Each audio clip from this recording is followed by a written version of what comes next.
Set the unfired bowl on the shelf to dry the greenware.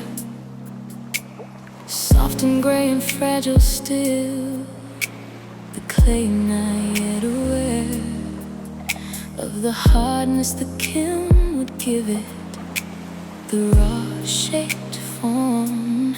Greenware is the bowl before the fire, before the kilns transform. The greenware crumbles if you handle it wrong, the clay still weak.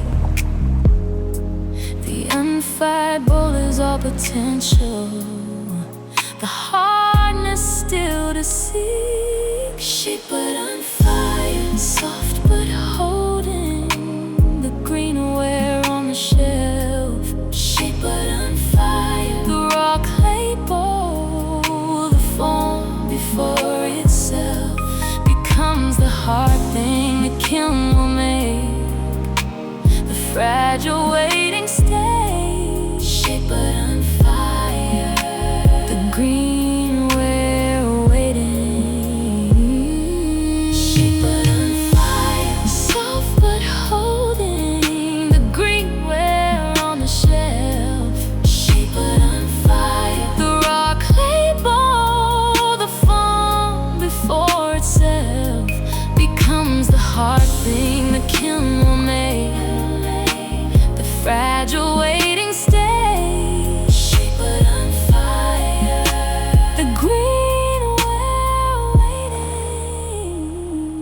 The bowl drying slow on the shelf, the gray clay losing its sheen, the water leaving the walls of the form, the greenware in between, the wet clay and the fired ware, the stage before the heat. Greenware's the shaped beginning, the form not yet complete. The kiln comes later, the fire that hardens, but for now the bowl is raw. Greenware is the patient before the form without the law. Shape but unfired, soft but holding, the greenware on the shelf. Shape but unfired, the raw clay bowl, the form before itself becomes the hard thing the kiln will make, the fragile waiting stage. Shape but unfired, the greenware waiting. Shape but unfired, the greenware on the shelf. Shape but unfired, the raw clay bowl, the form before itself becomes the hard thing the kiln will make, the fragile waiting stage. Shape but unfired, the greenware waiting. You keep wanting to rush the greenware into the kiln before it's dry. You keep reaching for the bowl to fire it now, but the clay still holds the high water that would crack it in the heat.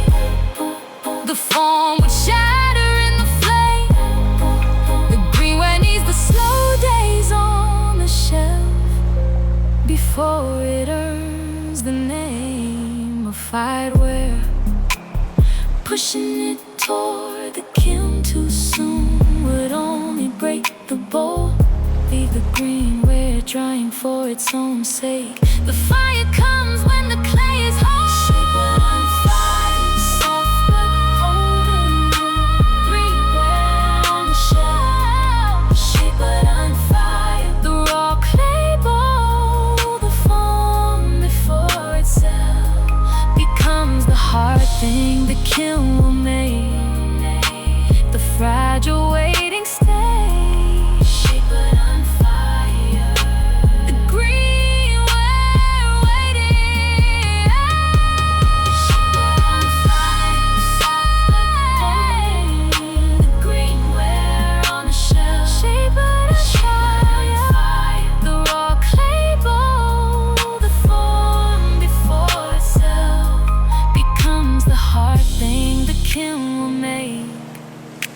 the fragile waiting stage, shaped on fire. The Greenware ready.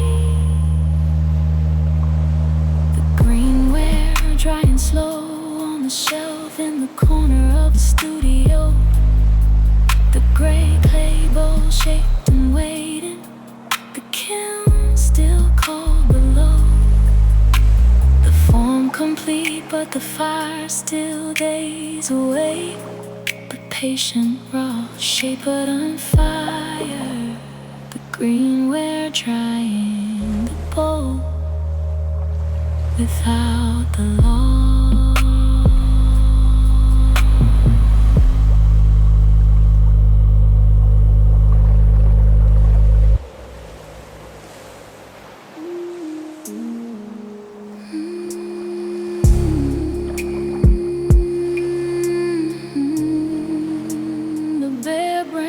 Holds the tight bud all winter, sealed against the cold. Then the warm week comes and the bud breaks open. The green unrolls.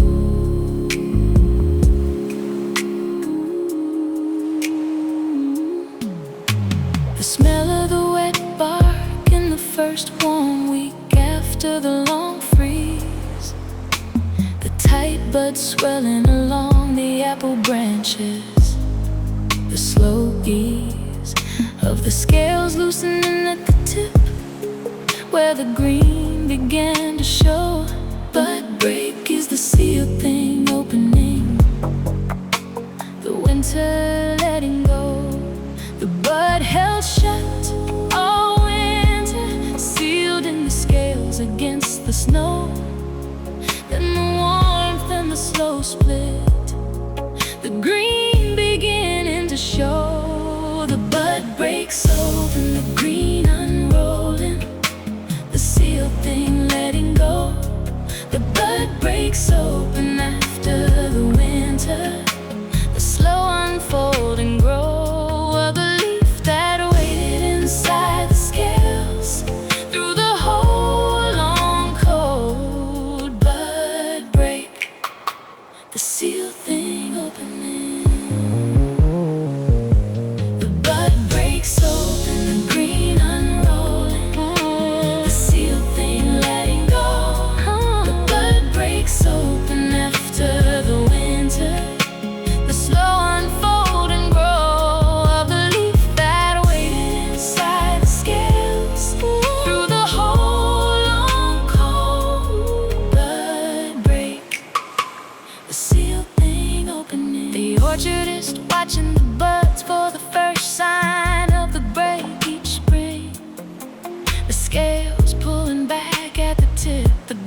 before anybody knows.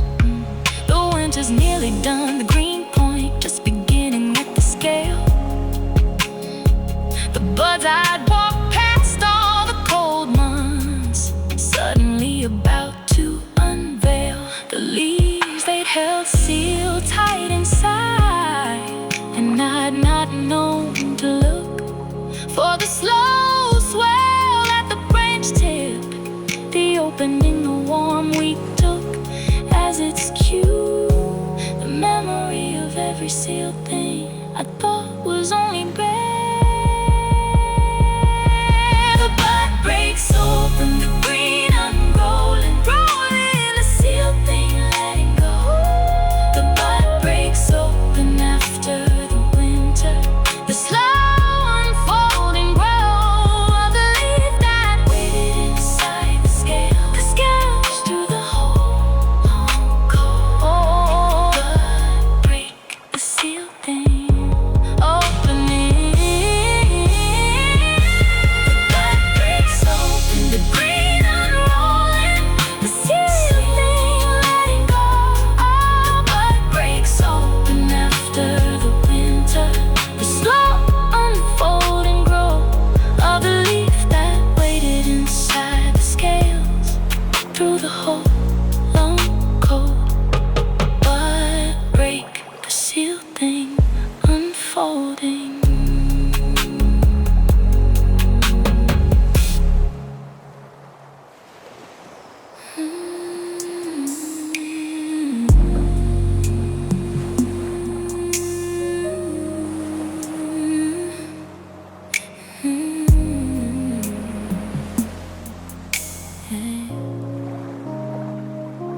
The long jumper stood at the start of the runway, measuring the steps. The run-up marked in chalk on the track, the accelerating preps. Before the board, the speed built up across the measured lane. The run-up is the gathering before the leap, the patient game. The jump is nothing without the run-up, the speed that feeds the spring. The acceleration down the track is the unglamorous thing. Build the speed, run up before the board. Build the speed, the acceleration toward the moment of the leap that all the running was building to. Build the speed, the run up gathering. Build the speed, the run up before the board. Build the speed, the acceleration toward the moment of the leap that all the running was building to. Build the speed, the run up gathering. The 40 meters of acceleration before the takeoff line, each stride a little faster. The rhythm building to the sign, to plant the foot and convert the speed, to hide across the pit. The run-up is the part nobody watches. The speed, the leap is lit. Nobody photographs the run-up, they photograph the flight. But the height comes from the gathered speed, the run-up's patient ride. Build the speed, the run-up before the bar. Build the speed, the acceleration toward the moment of the leap that all the running was building to. Build the speed, the run-up gathering. Build the speed, the run-up before the bar. Build the speed, the acceleration toward the moment of the leap that all the running was building to. Build the speed, the run-up gathering. The run-up converts horizontal speed to vertical height at the board. The faster the approach, the higher the jump, the energy stored in the acceleration released up at the takeoff line. The leap is only ever as good as the run-up's design. The gathering of speed across the track is the jump's true ground. The flight that gets the photograph is built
margin nobody prints on, the blank border holding the page, the room the words rely on, the empty frame that makes the type readable, the breathing room, the margin, the deliberate blank, blank, blank, blank, blank.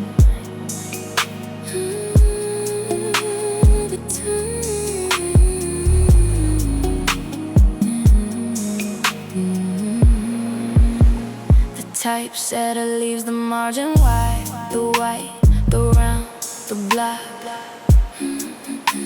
The empty border isn't waste, it's the frame the eye can walk. Quoting the old printer who set the type by hand in the shop.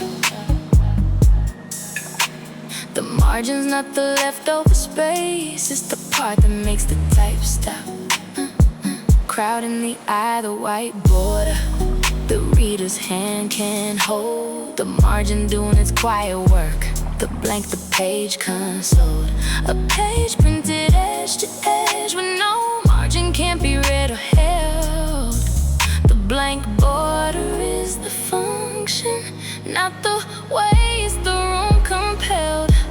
The white space around the text, the margin nobody prints on.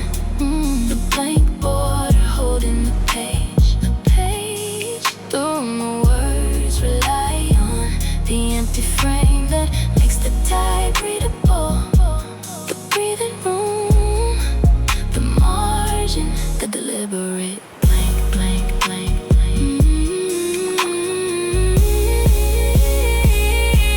The white space around the text, the white space, the margin nobody prints on, nobody prints on. Border holding the page, the blank border, the room the words rely on, words rely on. The type readable that makes the type breathing room, the margin, the deliberate. A page is mostly margin if you measure it. The white outweighs the black, the text block floats in the empty border, the blank the type rides on the back of, and the printer plans the margin first before a word goes down. The white space measured to the point, the border, the foundation of the crown of text it holds, and nobody reads the margin but they need it there. The blank around the words, the thing that lets the reading happen, the air. The page breathes through and the wide margin is the mark of the careful press, the cramped edge to edge, the sign of the cheap job, the margin, the finesse. The margin I've been treating as the empty part I should've filled, was the part that made the whole page work, the blank the printer skilled, lie left around the words, so the reading had its room to move. The white space around the text, the white space, the margin nobody prints on, nobody prints on. Border holding the page, the page, the room the words rely on, the empty frame that makes the type readable, the breathing room, the margin, the deliberate blank, blank, blank. The white space around the text, the white space, the margin nobody prints on, nobody prints on. Border holding the page, the room the words rely on, the empty frame that makes the type readable, the breathing room, the margin, the chosen white, white, white, white, white.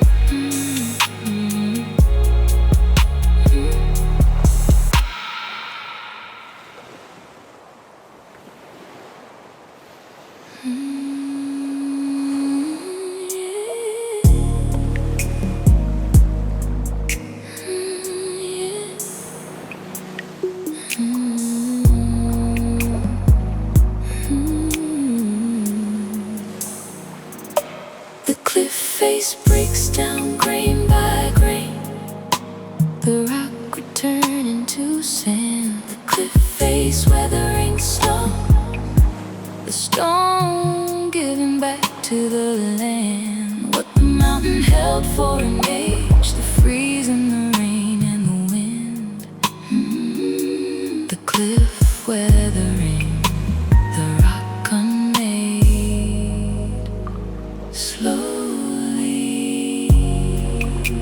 geologist points to the cliff where the rock is crumbling to soil. The weathering working grain by grain, the slow patient toil. The granite outcrop splitting along the cracks where the water froze. The freeze-thaw prying the stone apart. The slow geologic throes of the cliff breaking down to gravel, then to sand, then to soil. Where the ring is the rock unmaking, the long unhurried spoil. The mountain doesn't last forever. The rock comes down to ground where the ring is the slow return. The stone, the soil unbound. The cliff face breaks down grain by grain. The rock returning to sand. The cliff face where the ring's slow. The stone giving back to the land. What the mountain held for an age, the freeze and the rain and the wind. The cliff weathering, the rock unmade. Face breaks down grain by grain. The rock returning to sand. The cliff face weathering slow. The stone giving back to the land. The mountain held for an age, the freeze and the rain and the wind. The cliff weathering, the rock unmade. Slowly, I won't keep treating the breakdown of the cliff as a ruin to prevent. I won't haul the falling gravel back uphill, pretending the descent of the rock to soil is a failure. The weathering a wound to mend. I won't seal the granite under epoxy to stop the slow unending return of stone to ground. The freeze and thaw I can't forbid. I won't read the crumbling as collapse. It's how the mountain feeds the valley soil below. The rock I'm making into what the meadow needs. I refuse to call the weathering damage when it's the cliff becoming land. Breaks down grain by grain. The rock returning to sand. The cliff face weathering slow. The stone giving back to the land. What the mountain held for an age, the freeze and the rain and the wind. The cliff weathering, the rock unmade. Slowly, the granite coming down to soil at the foot of the weathering cliff. The valley green with what the rock released. The long, slow gift of the mountain breaking down to feed the meadow grain by grain. The cliff weathering, the rock unmade freely. The geologist closing the field notebook at the foot of the crumbling cliff. The weathered gravel feeding the soil. The slow gift of the granite coming down to ground across the geologic years. The cliff unmaking into meadow freely as the light clears.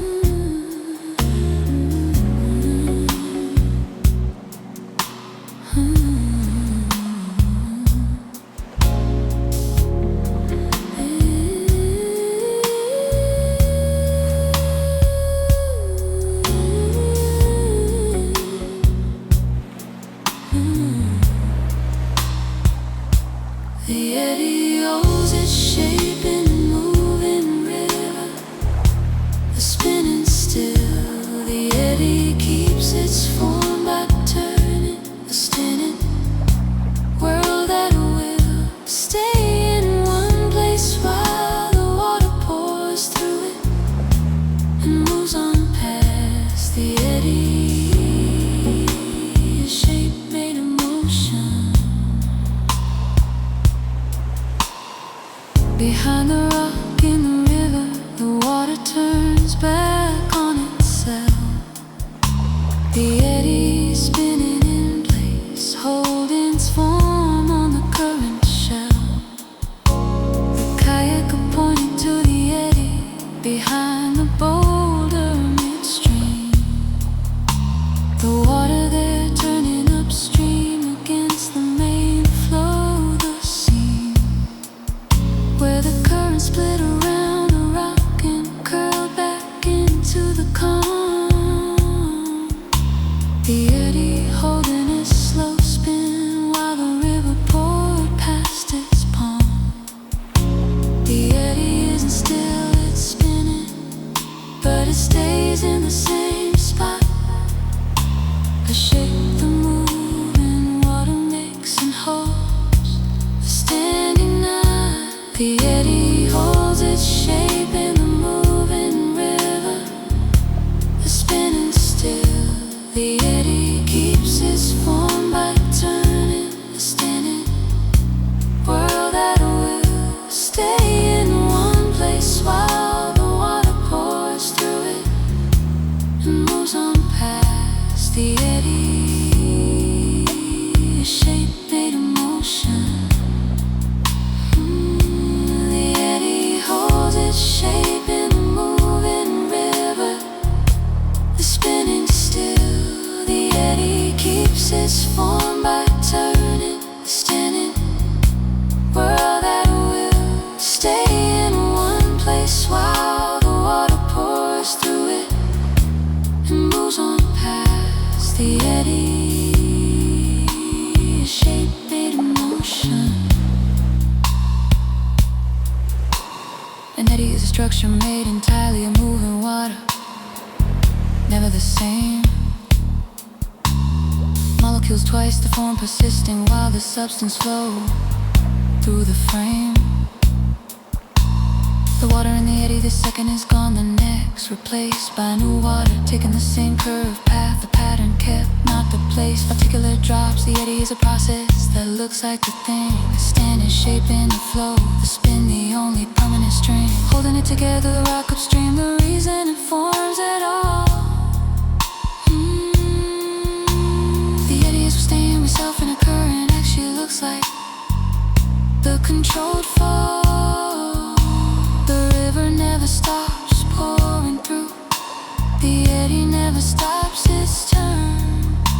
A shape that holds by moving the form, the flowing has to earn. The eddy holds its shape in the moving river, the spinning still. The eddy keeps its form by turning, the standing world that will stay in one place while the water pours through it and moves on past. The eddy, a shape made of motion.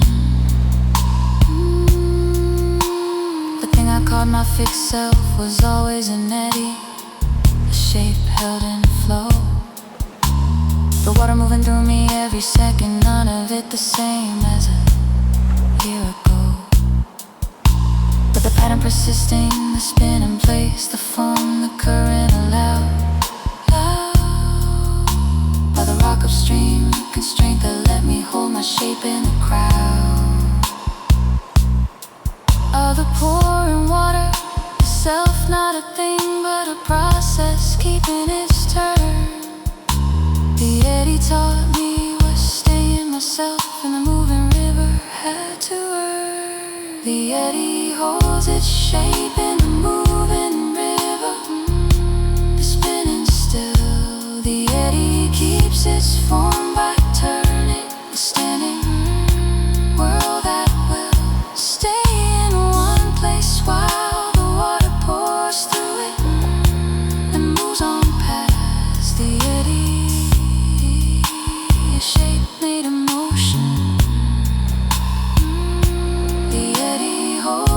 shape in a moving river, the spinning still. The eddy keeps its form by turning, the standing world that will stay in one place while the water pours through it and moves on past. The eddy, a shape made of motion.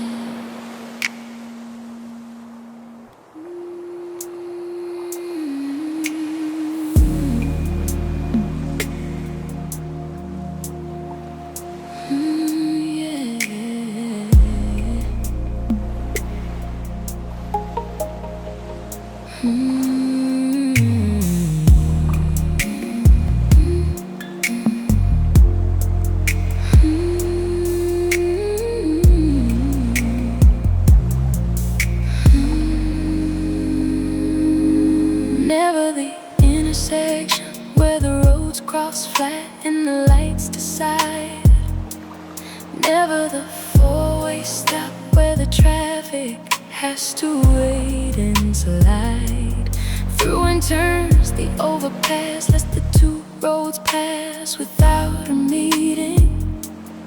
One above, one below, the great separated greeting. The roads don't cross, they pass, one lifted over the other's lane.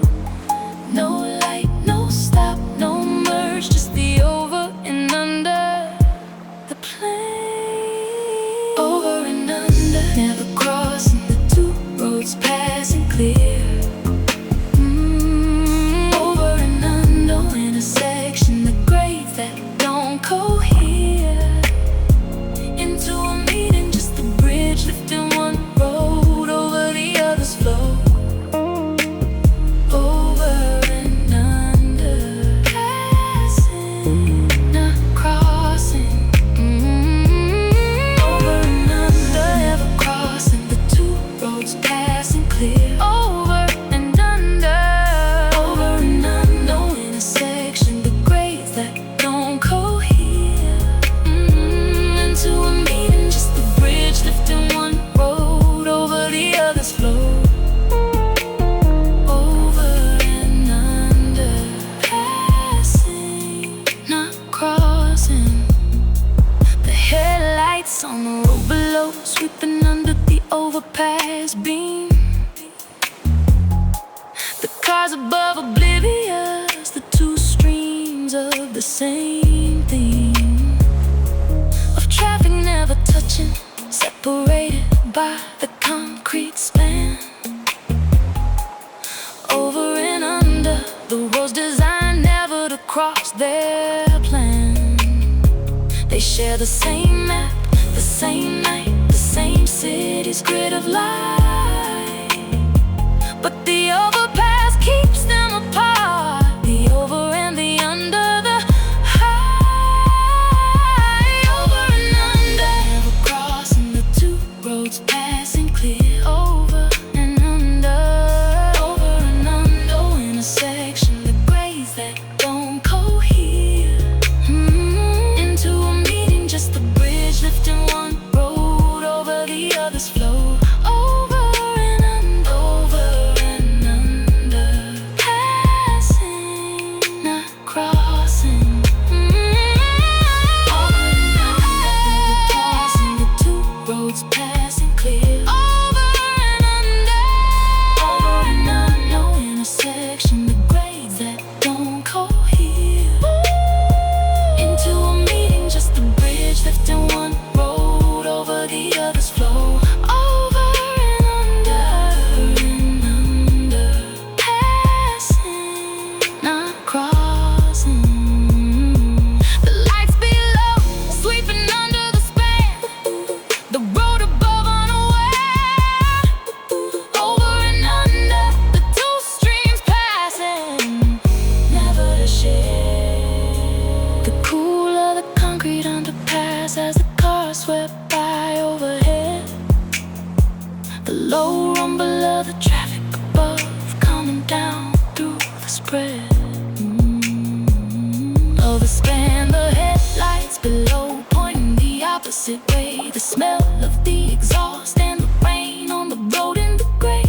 Half light under the bridge where the two roads passed and never met. Over and under, never crossing, the two roads passing clear. Over and under, over and under, no intersection, the grades that don't cohere. Into a meeting, just a bridge lifting one road over the other's flow. Over and under, passing, not crossing. Over and under, never crossing, the two roads passing clear. Over and under, no intersection, the grades that don't cohere. Into a meeting, just a bridge lifting one road over the other's flow. Over and under, passing apart. The overpass holding the upper boat above the lower lane all night. The two streams of traffic passing, the over and under the light of the headlights never crossing, the grade separated design. Over and under, the roads apart, each holding its own line.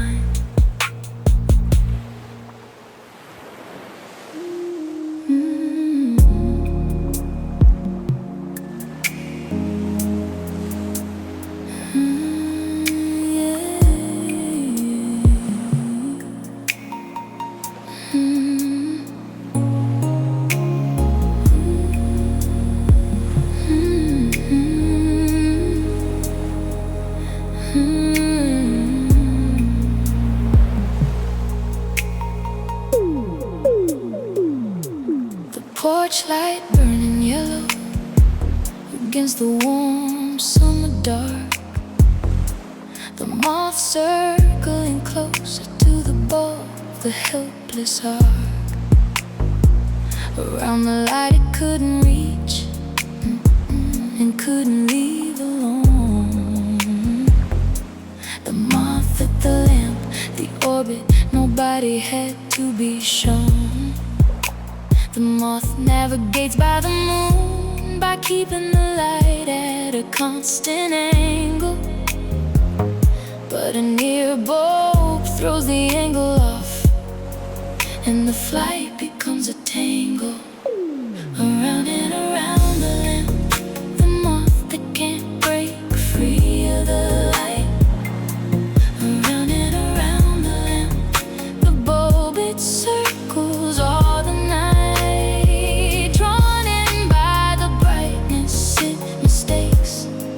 For the far cold moon, around the lamp, the moth keeps circling. Around and around the lamp, the moth that can't break free of the light. Around and around the lamp, the bulb it circles all the night. Drawn in by the brightness it mistakes for the far cold moon. Around the lamp, the moth keeps circling. The wings beating against the hot glass, the small tap tap on the shade. The moth returning each time it was brushed away. The trade of the safe dark for the dangerous bright it couldn't reason past. The moth at the lamp, the circling that the porch light would outlast. The moon is far enough that the angle stays constant as the moth flies straight. The lamp is close, so keeping the angle spirals it in toward the fade. Around and around the lamp, the moth that can't break free of the light. Around and around the lamp, the bulb it circles all the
watched it spiral closer, unable to look away from the helpless sight, the moth that couldn't leave the light to stray back toward the safer dark. And I recognized the orbit then, the thing I couldn't stop circling, the light I returned to again and again across that summer. The warm bulb I mistook for the moon, the memory of every lamp I'd spiral toward in the warm dark of June. Around and around the lamp, the moth that can't break free of the light. Oh, around and around the lamp, the bulb it circles all the night. Drawn in by the brightness it mistakes for the far cold moon. Around the lamp, the moth keeps circling. Around and around the moth that can't break free of the light. Around and around the lamp, the bulb it circles all the night. Drawn in by the brightness it mistakes for the far cold moon. Around the lamp, the moth still circling. The porch light still burning yellow as the night walked toward the dawn. The moth still circling the warm bulb, the orbit going on. Drawn to the brightness it couldn't reach and couldn't leave behind. Around the lamp, the moth still circling, the light still bright and blind.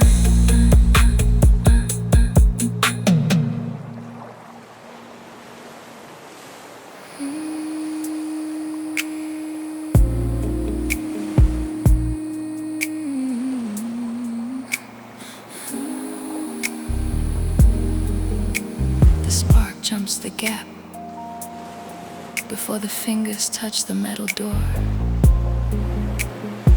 The charge built up across the carpet. The snap and the sting before. Yeah. 9 in the dry winter air, the wool socks crossing the carpet floor.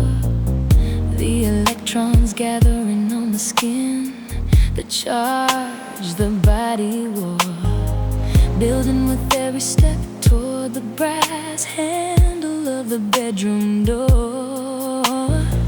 Static charge is the difference, waiting to jump the gap once more. The charge builds silent, invisible, across the dry air room. Then the spark, the snap, the blue jump, the sudden bright costume. Build and jump, the charge gathering before the touch. Build and jump, the spark across the gap, the surge and sudden snap of the blue light, leaping the last small space. Build and jump, the charge finds the ground.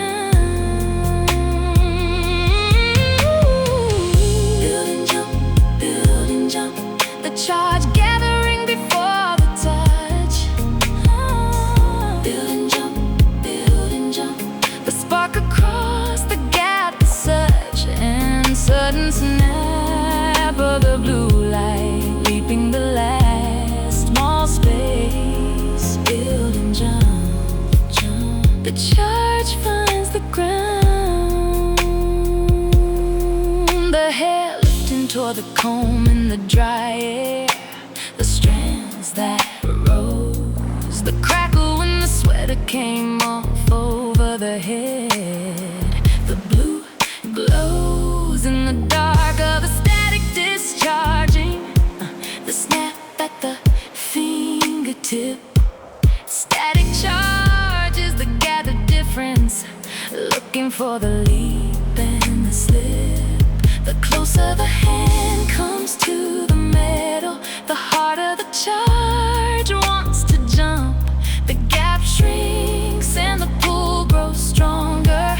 The spark builds to the third. Build and jump, build and jump. The charge gathering before the touch. Build and jump, build and jump. The spark across the gap is such an sudden snap of the blue light, leaping the last small space. Build and jump, and jump. The charge finds the ground.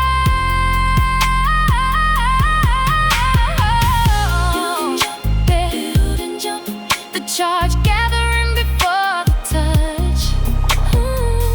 Build and jump, build and jump. The spark across the gap is such an sudden snap of the blue light, leaping the last small space. Build and jump, and jump.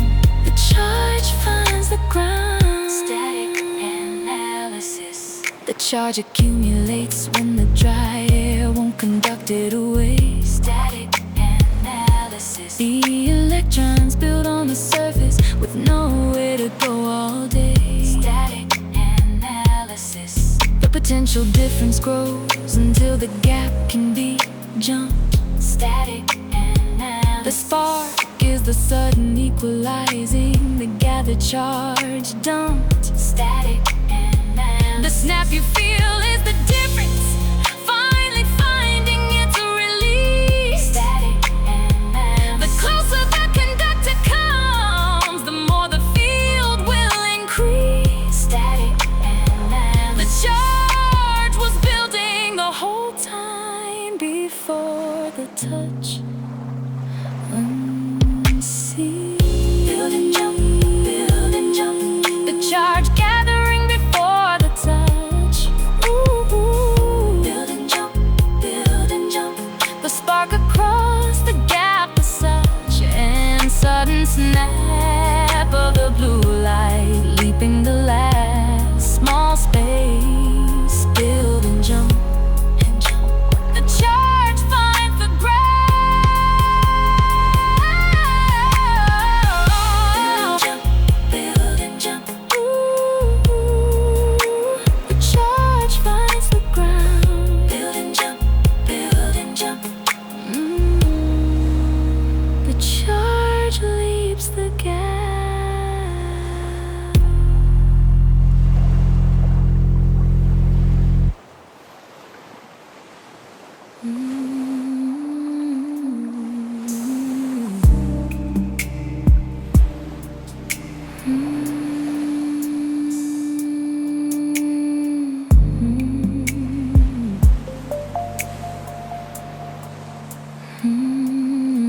Stir and wait, the thin liquid coming together slow. Stir and wait, the sauce beginning to coat and grow. Thick on the back of the spoon where the thin had run right off before. Stir and wait, the liquid thickening. Stir and wait, the thin liquid coming together slow. Stir and wait, the sauce beginning to coat and grow. Thick on the back of the spoon where the thin had run right off before. Stir and wait, the liquid thickening. Whisking the rouse into the simmering stock, the thin broth holding still. And slowly over the low heat, the body building the windowsill. Like catching the spoon as the sauce began to cling instead of run. Thickening is the slow gathering of body, the patient one. The custard on the stove, stirred constant so the eggs would not catch and scramble. The thin milk slowly taking body. The wooden spoon slow amble through the pot until the moment it coated the back and held the line. Thickening is the liquid, agreeing slowly to come back.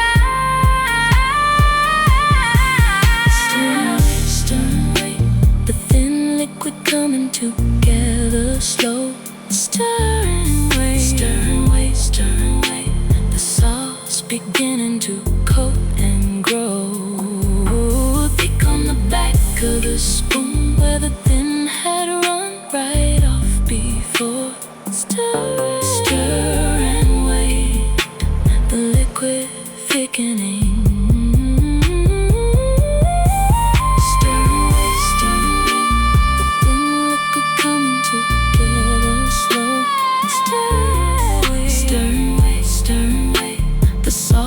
Beginning to coat and grow thick on the back of the spoon where the thin had run right off before. Stir, stir and wait, the liquid thickening. The same slow stir last winter at the stove when the custard wouldn't set. The wooden spoon going round and round, the patience that I'd not yet learned to trust the thin milk, holding thin for what felt like an hour. Then the sudden coat across the spoon, the body and the power of the thickening arriving all at once, the way it always does. After the long thin nothing, the gathering, it seemed like it never was. Gonna come, then came the memory of every sauce that made me wait and rewarded the slow stir at exactly the moment I'd nearly lost the fast. Stir, the thin liquid coming together slow. Stir and wait, stir and wait, stir and wait. The sauce beginning to coat and grow thick on the back of the spoon where the thin had run right off before. Stir, stir and wait, the liquid thickening. Stir and wait, the thin liquid coming together slow. Stir and wait, stir, stir and wait, stir and wait. The sauce beginning to coat and grow thick on the back of the spoon where the thin had run right off before. Stir, stir and wait, the liquid gathered. The sauce thick on the back of the spoon at last. The body finally there, the thin run gone, the coat holding, the steam rising in the air. The slow stir rewarded after the long thin waiting at the stove. Stir and wait, the liquid gathered, the thickening that slowly throws.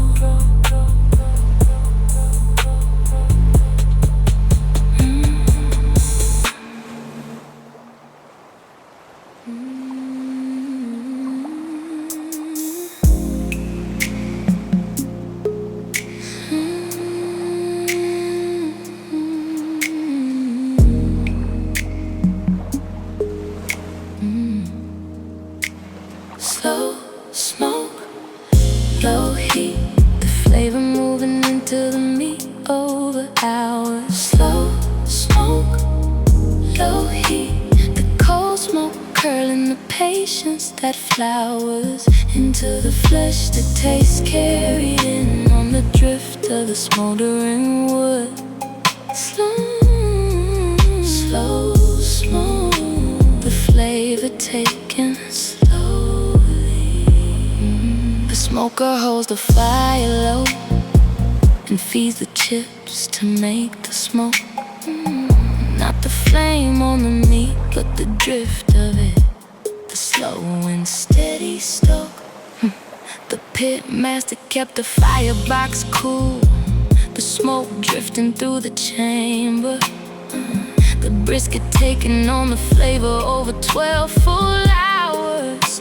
The amber color deepening where the smoke had worked into the surface, and the same smoking isn't cooking fast. It's the drift of flavor, the long scheme. The smoke does its work slow, no flame touching the meat at all. Just the drift through the cool chamber, the patient flavors call. Slow smoke, low heat, the flavor moving into the meat over hours. Slow smoke, low heat, the cold smoke curling the patience that flowers into the flesh, the taste carried in on the drift of the smoldering wood.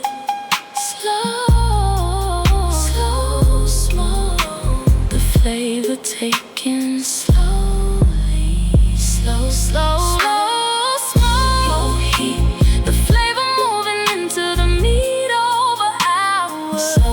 Slow, slow smoke heat, the cold smoke curling the patience that flowers into the flesh, the taste carried in on the drift of the smoldering wood.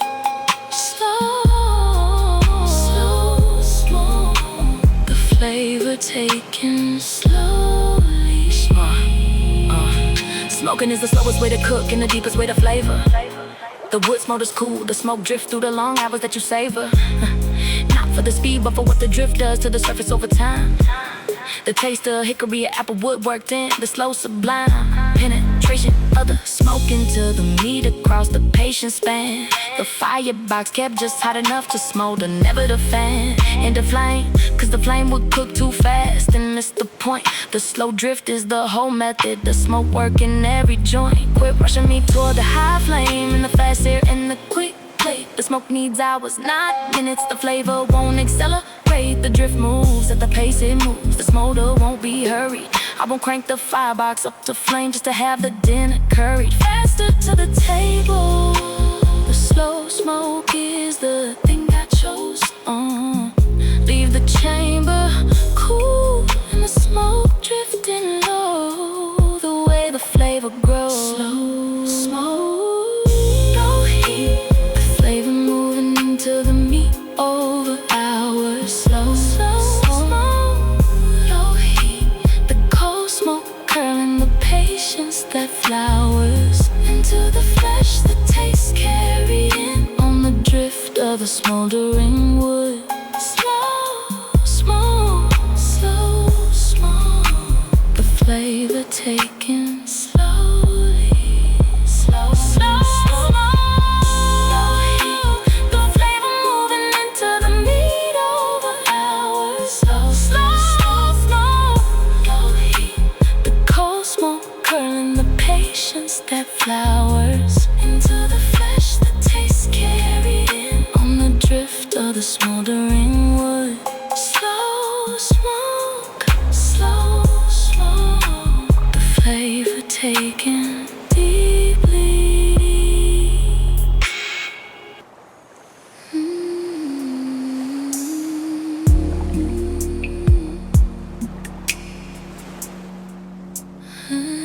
Yeah.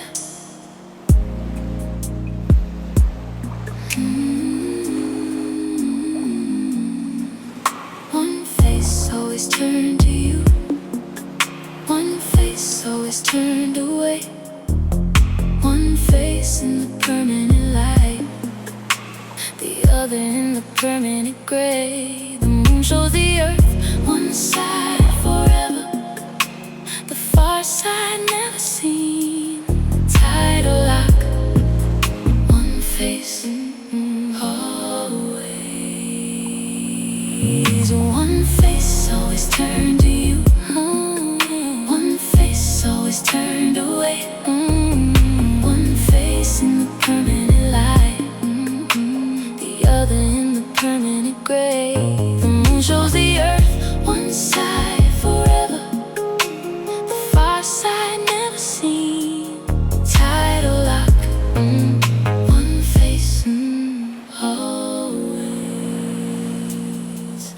The astronomer said the moon is tidally locked to the earth below. It rotates exactly once per orbit, so the same face always shows.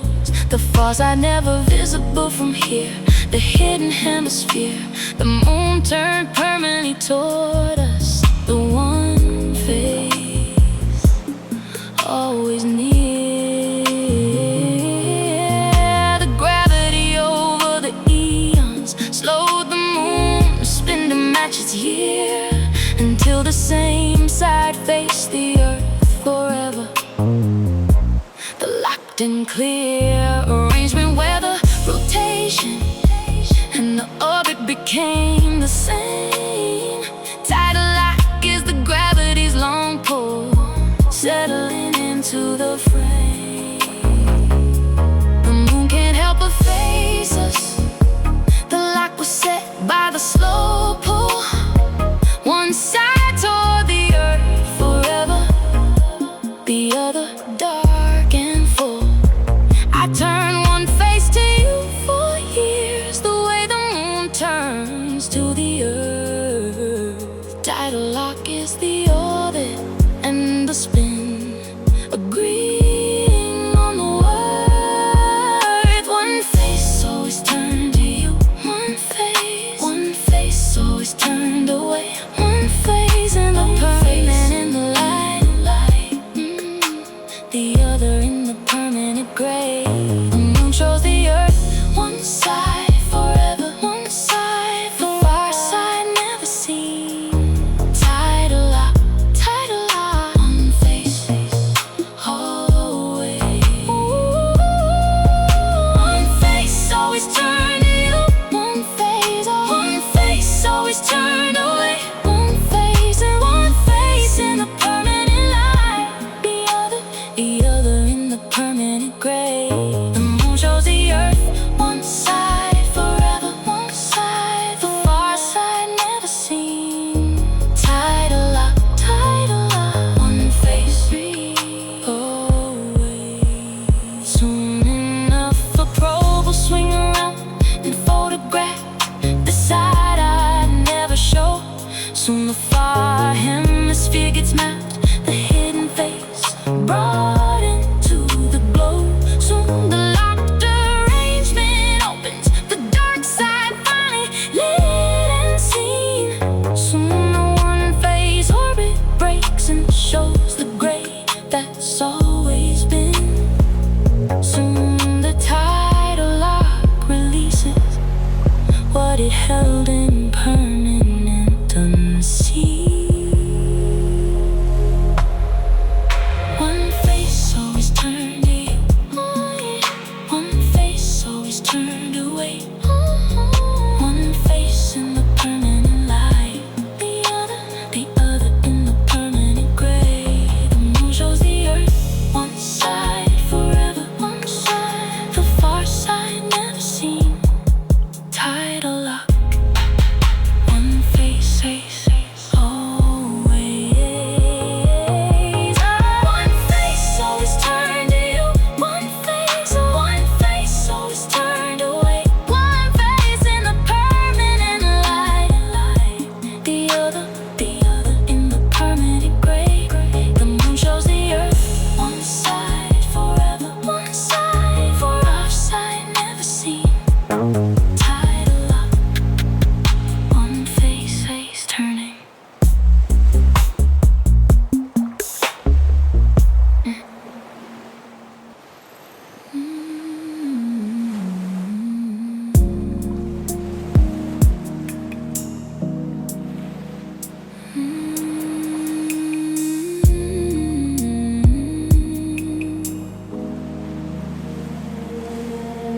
Lay the paper over the stone and rub, the relief comes up in gray. Lay the paper over the carving and rub, the hidden shapes betray themselves to the side of the graphite. The raised parts darkening through, rubbing the surface remembered. The old gravestone too worn to read by eye, the letters nearly gone. A rubbing brings the faded carving back, the relief drawn on. The historian laid the rice paper flat across the worn stone face, rubbed the wax crayon sideways slow, the raised parts catching the trace of every letter, the centuries, and nearly smoothed away. A rubbing reads with pressure what the eye no longer could survey. The carving too shallow now to see, but the rubbing finds the height, the raised and the recess sorted out by the graphite's sideways light. Lay the paper over the stone and rub, the relief comes up in gray. Lay the paper over the carving and rub, the hidden shapes betray themselves to the side of the graphite, the raised parts darkening through, rubbing the surface, remember. Lay the paper over the stone and rub, the relief comes up in gray. Lay the paper over the carving and rub, the hidden shapes betray themselves to the side of the graphite, the raised parts darkening through, rubbing the surface, remember. Let the worn stone off the hook for losing the letters to the ears. The weather wasn't careless with the carving, the erosion that appears on every gravestone isn't neglect, it's just the rain and the slow freeze. The stone gets apart now, the fading wasn't meant to tease the reader, it was only time, and the rubbing finds the names again by laying the paper down with care and reading with the graphite's grain. The worn face forgiven, the carving recovered by the pressure and the gray. Lay the paper over the stone and rub, the relief comes up in gray. Lay the paper over the carving and rub, the hidden shapes betray themselves to the side of the graphite, the raised parts darkening through, rubbing the surface, remember. The whole inscription risen on the paper now, the names in gray relief. Lay the paper over the stone and rub, the recovery and the brief return of the letters the weather had nearly taken away. Rubbing the surface, remember. Read again in gray. The rice paper lifted off the stone, the rubbing held up to the light, the faded names returning gray, legible and bright against the white where the recessed stone and left the paper clear. Rubbing the worn face, remember. The carving brought back here.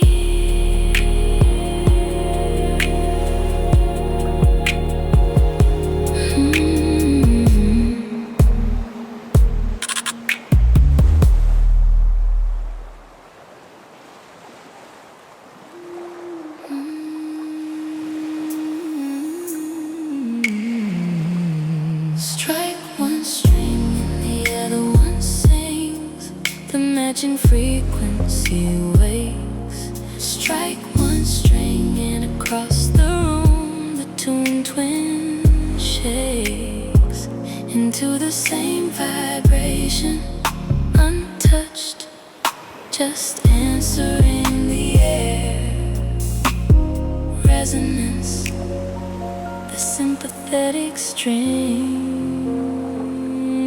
Strike one string and the other one sings, the matching frequency wakes. Strike one string and across the room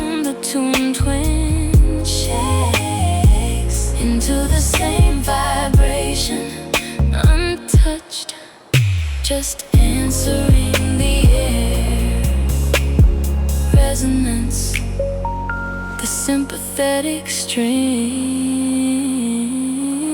Quoting the physics teacher who set the two tuning forks on the bench. Strike the one and the other will hum. No contact, the same wrench. A frequency carried through the air to set the matching fork to ring. The second fork singing untouched. The resonance the only thing. The opera singer holding the note that matched the wine glass's pitch. The glass beginning to vibrate from the sound alone. The switch from silence into ringing, then the shatter at the held high tone. Resonance is the answer. The matched frequency gives back on its own. Strike one string and the other one sings. The matching frequency wakes. Strike one string and across the room the tune twin shakes into the same vibration, untouched, just answering the air.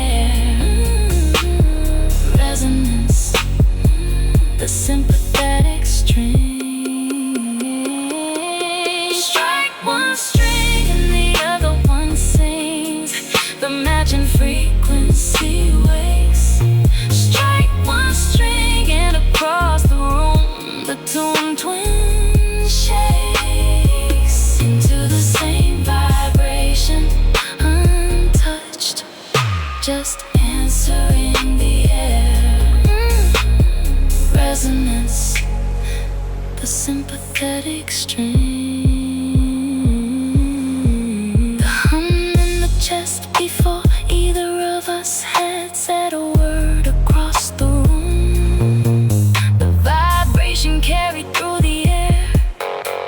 The match frequency, the bloom of warmth along the skin, where the sound I never made was already ringing.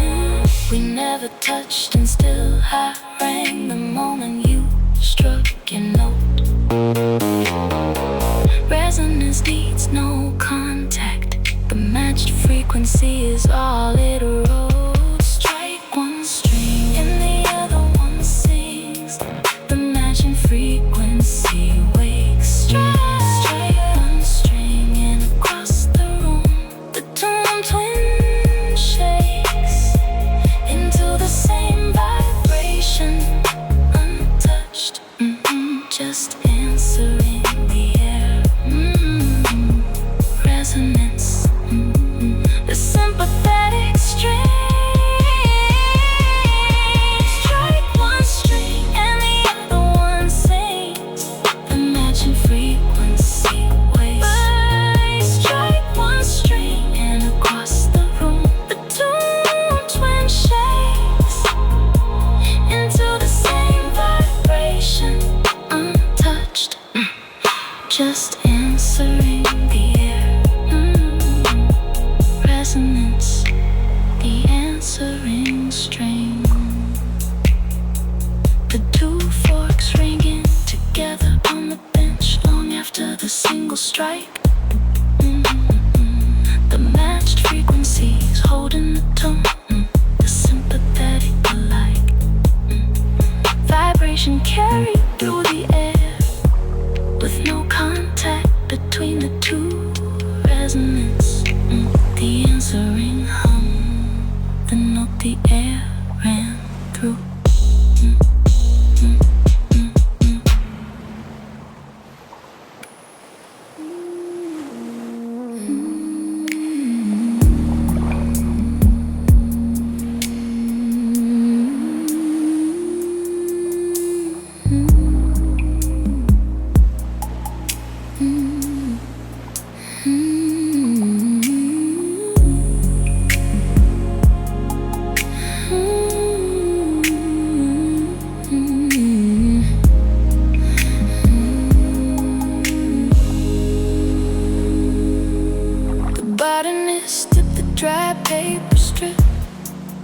to the shallow dish of dye. The colored water climbing up against the pull of gravity. The why of capillary action, the liquid drawn up, the narrow fibers, its grip. The water rising on its own through the tiny spaces, sip by sip. Water climbs a narrow tube without a pump against the downward weight. Capillary action is the rising that the thin space can create. Rising on its own, rising on its own. The water climbing the narrow way, rising on its own against the gravity. The liquid that won't stay down where it's poured, drawn up the thin space by the pull of the walls, rising on its own. The water that climbs, rising on its own, rising on its own. The water climbing the narrow way, rising on its own against the gravity.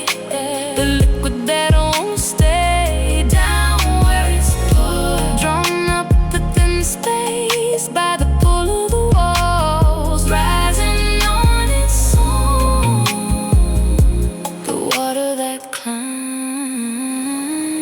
The closer the walls of the tube, the higher the water will rise inside. A wide tube barely lifts the level, the narrow one a steeper ride. The thin space pulls the liquid up where the wide space lets it fall. Capillary action needs the narrowness, the closeness of the wall. The two of us were the narrow tube, the closeness pulling the rising higher. Capillary action only climbs where the walls are near the thin desire.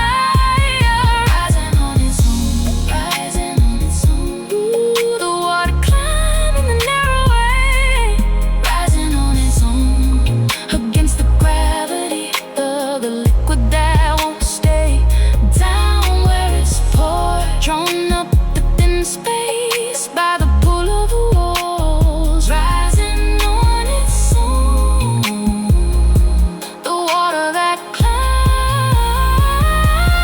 rising on its own, rising on its own. The water climbing the narrow way, rising on its own against the gravity. The liquid that won't stay down where it's poured, drawn up the thin space by the pull of the wall, rising on its own. The water that climbs. It comes clear watching the dye climb the paper that the rising needed the narrow. The water never lifted itself in the wide dish, only where the close walls narrow. Oh, the fiber pulled it up. The thinness was the thing that made it rise. The closeness I've been wary of was exactly what let the water climb the prize of the height against the gravity. The narrow space, the engine of the lift, rising on its own, rising on its own. The water climbing the narrow way, rising on its own against the gravity. The liquid that won't stay down where it's poured, drawn up the thin space by the pull of the walls, rising on its own. The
sails hanging slack and still.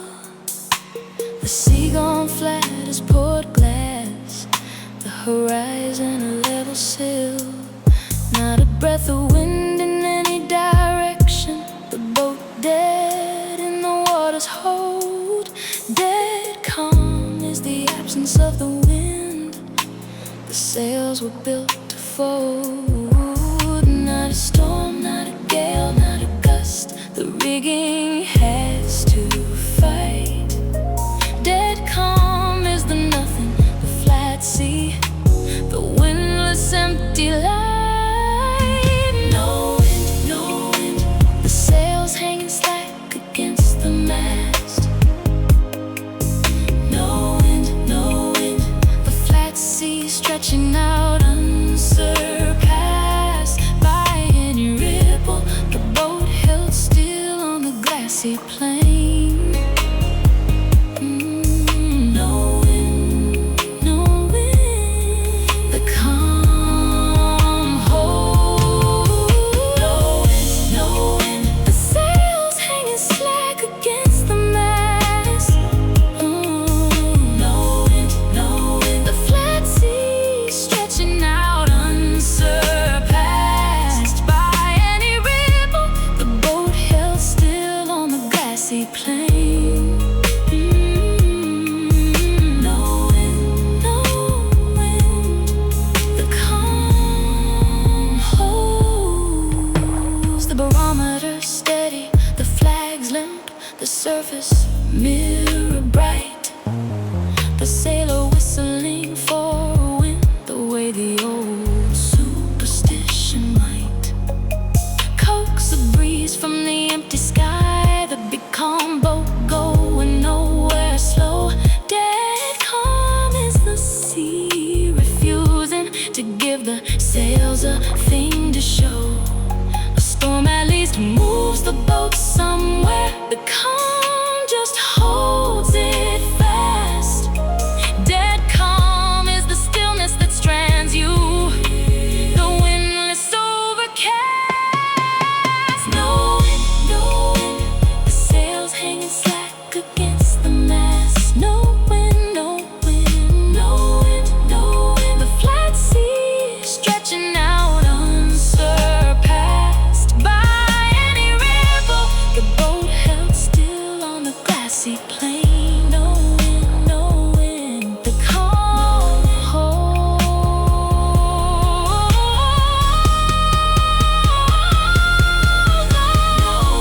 No wind, the sails hanging slack against the mast. No wind, no wind, the flat sea stretching out unsurpassed by any ripple, the boat held still on the glassy plain. No wind, no wind, no wind, the calm holds. Give me back the wind you took the very week I learned to read the sheet. Hand me one gust, one breath across the flat, one ripple I can meet. I trimmed the canvas perfect, and you left the whole sky holding its breath. No wind, no wind, the sails hanging slack against the mast. No wind, no wind, the flat sea stretching out unsurpassed by any ripple, the boat held still on the glassy plain. No wind, no wind, no wind, the calm holds. The sails still slack against the mast as the flat afternoon wore on. The sea unbroken to the horizon, the wind still wholly gone. The boat held motionless on the glass, the calm refusing to break. No wind, no wind, a still sea holding nothing left to make.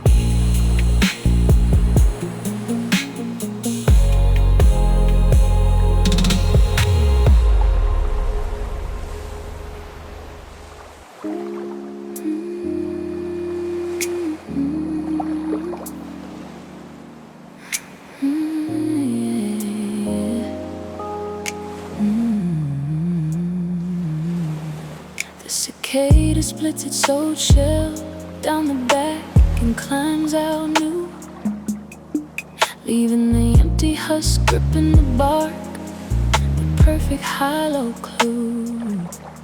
Clinging to the oak bark in the early morning, the split back shell. The cicada gone, emerging flown, but the Exuvia held well to the wood by the same 6 legs it gripped it the night it climbed. The empty amber husk still posed exactly as the body timed. The shell isn't dead, it's what the growing body had to leave. The Exuvia is the size it outgrew, the form it couldn't keep. The empty shell still gripping the bark, the cicada flown and gone. The empty shell, the perfect hollow, the body it climbed off and on, passed into the wings and the white light. The husk left holding the shape, the empty shell, the outgrown side. The empty shell still gripping the bark, the cicada flown and gone. The empty shell, the perfect hollow, the body it climbed off and on, passed into the wings and the white light. The husk left holding the shape, the empty shell, the outgrown side. Yeah. An Exuvia is the exoskeleton, an insect leaves behind to grow. The hard shell can't expand, so the body splits it, the only way to go. Bigger means abandoning the casing that fit the smallest stage. The cicada walks away from a perfect copy of its former age, still gripping the bark, still shaped like the body that just left. The empty shell so detailed you'd think it lived a careful cleft down the back, with the new soft body pushed its way out into air. The Exuvia is the proof of growth, the size that's no longer there. The body had to leave the shell to let the wings unfold and dry. The Exuvia is what's staying the same size, what a man to deny. The shell still gripping the bark, gripping the cicada flown and gone.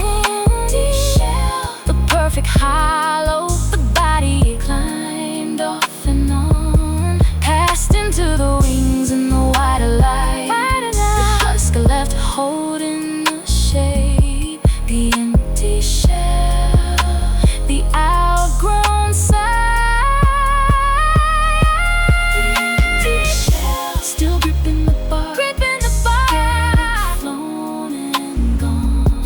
The empty shell, the perfect hollow, the body it climbed off and on, passed into the wings and the white light.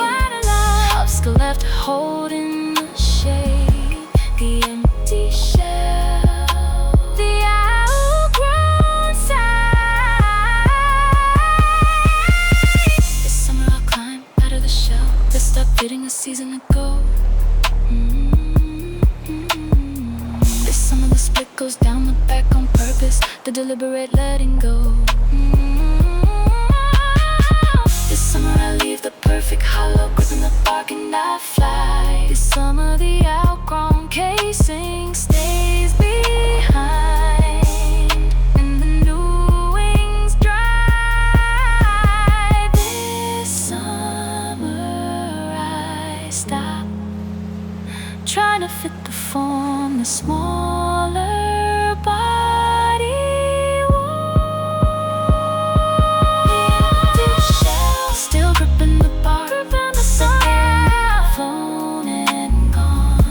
The empty shell, the perfect hollow, the body it climbed off and on, passed into the wings and the white light. The husk left holding the shape, the empty shell, the outgrown size. The empty Exuvia gripping the full light of the day. The cicada flown into the canopy, the husk left where it lay, gripping the same way it gripped the night. The new body climbed out free, the outgrown shell still holding its shape, posed on the bark of the tree.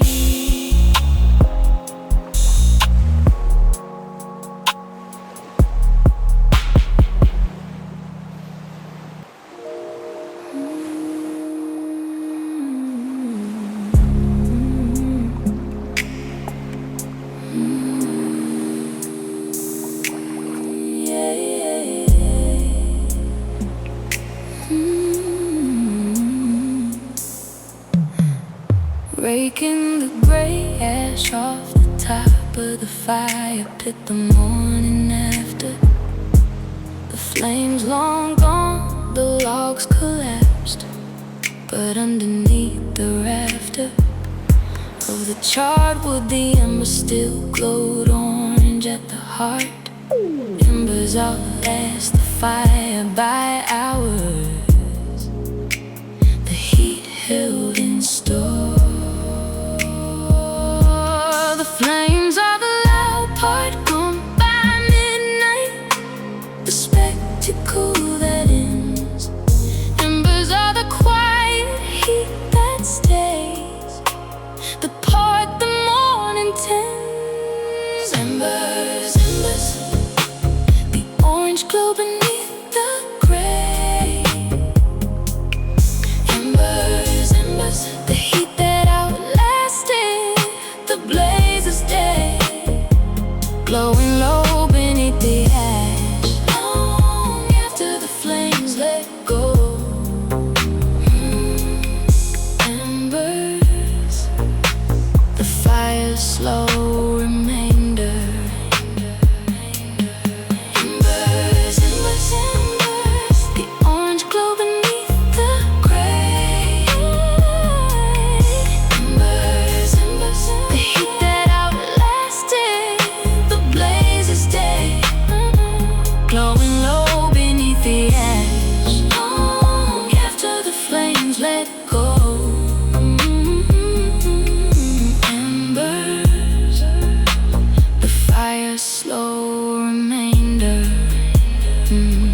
Blowing gently on the embers to wake the orange back to flame. A single live coal under the ash, enough to start the same fire over again, with a handful of kindling and a breath. Embers hold the possibility of fire long past the flame's death. The fire can be rebuilt from embers if a single coal still glows. Embers are the fire's memory, the heat, the cold night. Oh, embers, embers, the orange glow beneath the gray.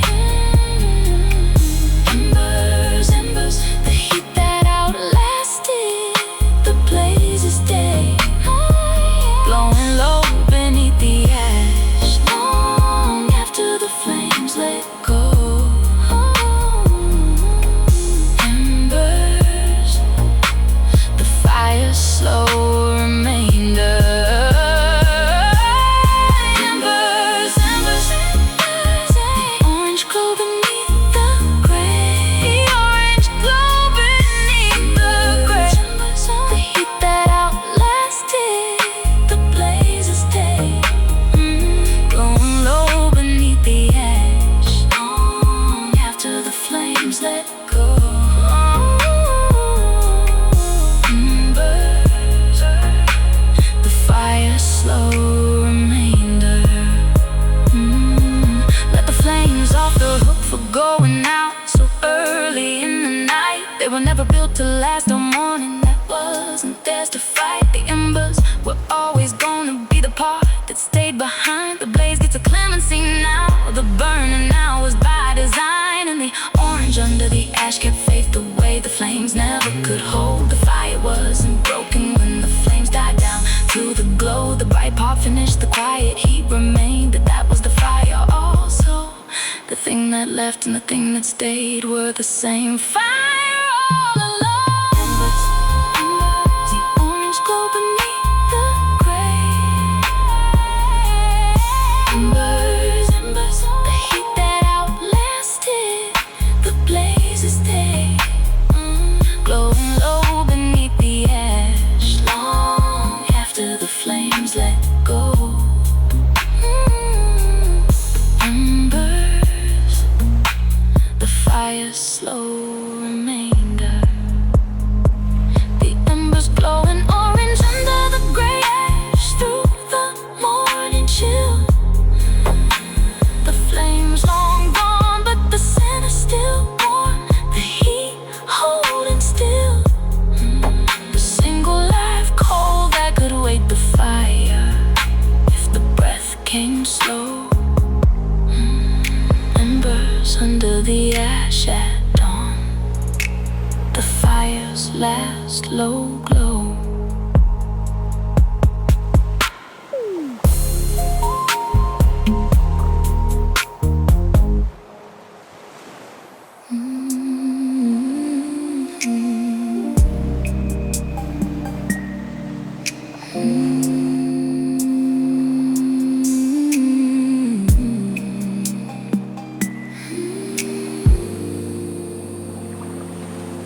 The fuel station glowing empty under the canopy lights at 3.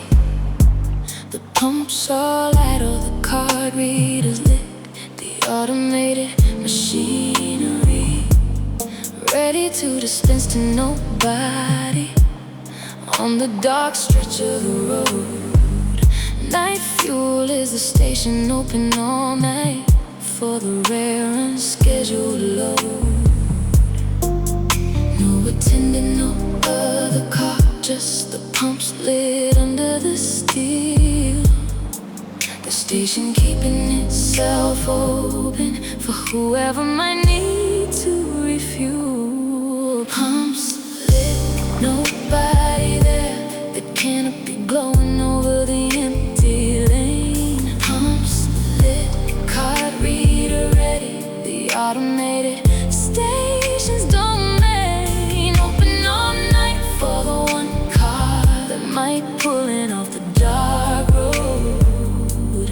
Pumps lit, the station waiting. Pumps lit, nobody there. Canopy glowing over the empty lane. Pumps lit, card reader ready. The automated station's domain open all night for the one car that might pull in off the dark road. Pumps lit, the station waiting. The hum of the fluorescent tubes under the canopy's flat steel roof. The price display flickering its numbers to the empty night. Aloof and ready, the nozzles holstered, the receipts printing for no one's hand. Night fuel is the service that stays open where the dark roads land. The station doesn't close because the traffic stopped at midnight's turn. The pumps stay lit and ready for the late tank slow return. Pumps lit, nobody there. The canopy glowing over the empty lane. Pumps lit, card reader ready. The automated station's domain open all night for the one car that might pull in off the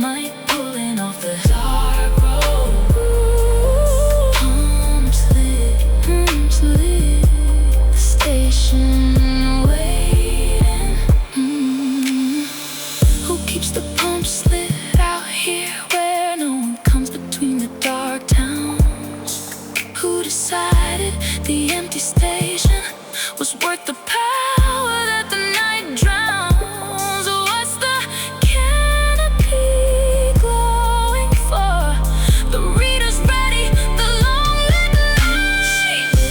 Nobody there. The canopy glowing over the empty lane. Lit card reader ready. The automated station's domain. Open all night for the one car that might pulling off the dark road. Pumps lit, station waiting. Pumps lit, nobody there. The canopy glowing over the empty lane. Pumps lit, card reader ready. The automated station's domain. Open all night for the one car that might pulling off the dark road. Pumps lit, the station holding open.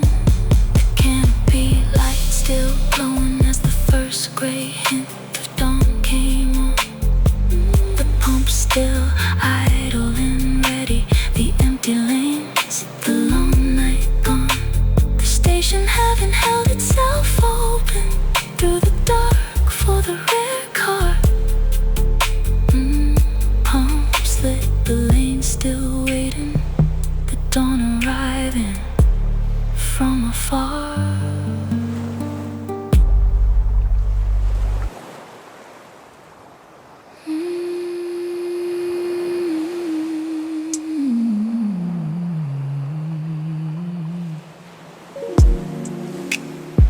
The river drops its silt where the current slows at the bend. The finest particles settle last. The slow brown sediments in.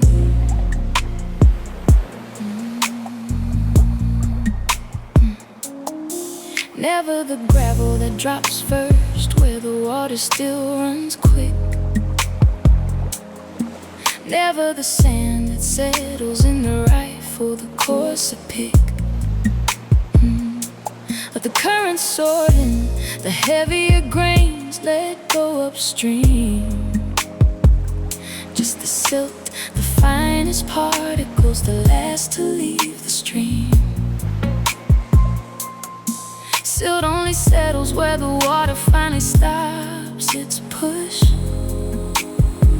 The finest sediment needs the stillest pool, the slack in the hush. Where does the silt settle? Where does the fine brown sediment drop? Where does the water finally slow enough to let the last grain stop? The coarse stuff sorted out upstream, the silt held longest in the flow. Where does the silt settle? The stillest water knows. Where does the silt settle? Where does the fine brown sediment drop? Where does the water finally slow enough to let the last grain stop? The coarse stuff sorted out upstream, the silt held longest in the flow. Where does the silt settle? The stillest water knows.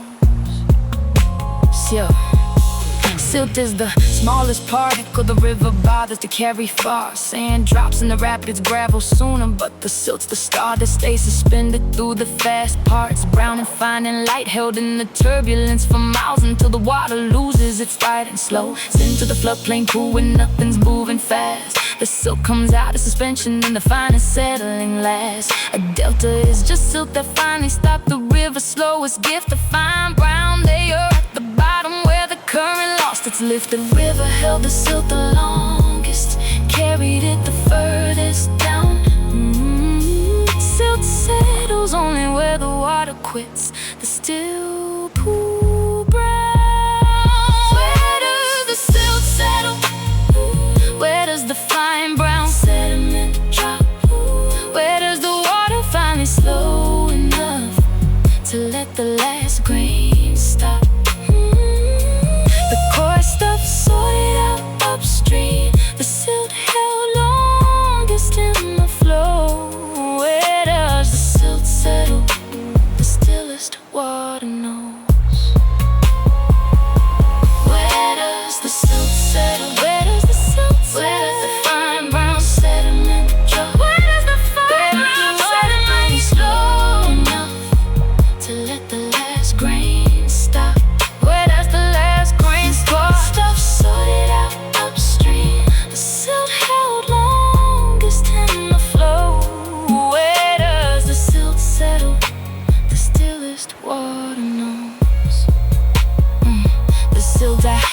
the longest was the finest, the last to let go of the flow.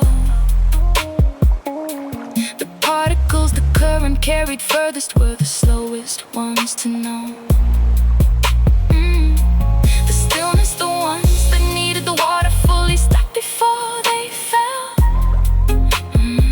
The thing held longest settles hardest when the moving finally quells.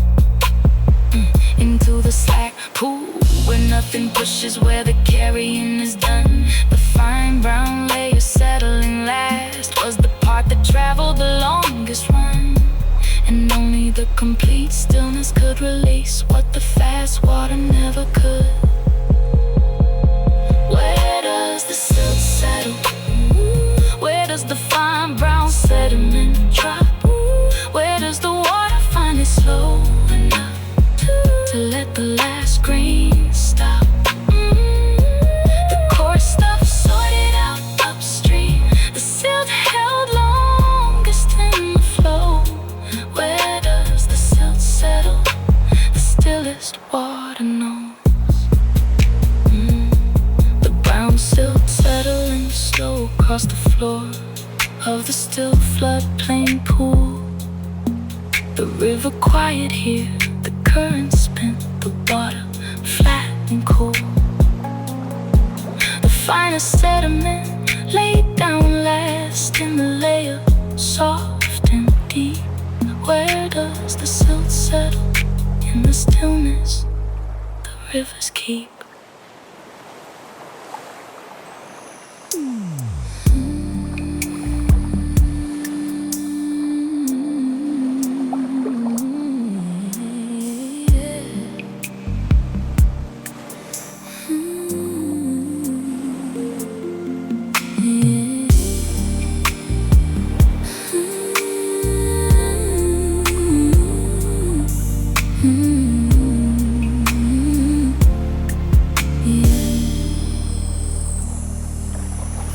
Set the unfired bowl on the shelf to dry the greenware. Soft and gray and fragile still, the clay not yet aware of the hardness the kiln would give it, the raw-shaped form. Greenware is the bowl before the fire, before the kilns transform. The greenware crumbles if you handle it wrong. The clay's still weak. The unfired bowl is all potential. The hardness still to seek. Shape but unfired, soft but holding.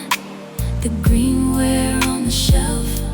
Shape but unfired. The raw clay bowl, the form before itself, becomes the hard thing a kiln will make. The fragile waiting stage, shape but on fire. The greenware waiting, shape but on fire. Soft but holding.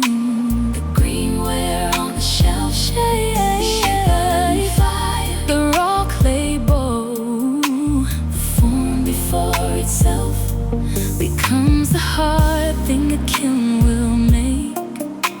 The fragile waiting stage, shape but on fire. The greenware waiting. The bowl drying slow on the shelf. The great clay losing its sheen. The water leaving the walls of the form. The greenware in between. The wet clay and the fireware, the stage before the heat. Greenware is the shape beginning, the form not yet complete. The kiln comes later, the fire that hardens, but for now the bowl is raw. Greenware is the patient before, the form without the love. Shape on fire, soft but holding. The greenware on the shelf, shape but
Greenware Eddy.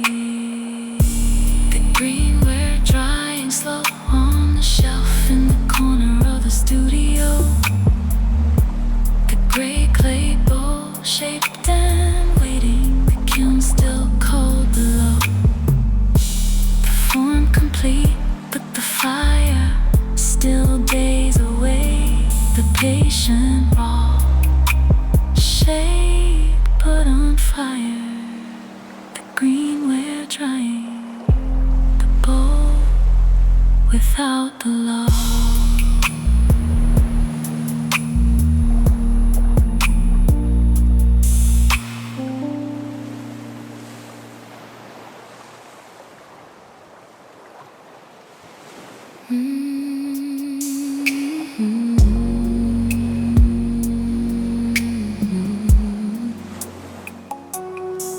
The bare branch holds a tight bud all winter, sealed against the cold. Then the warm week comes and the bud breaks open. The green unrolls.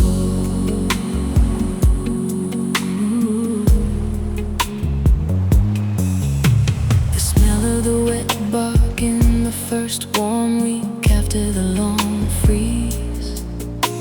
The tight buds swelling along the apple branches.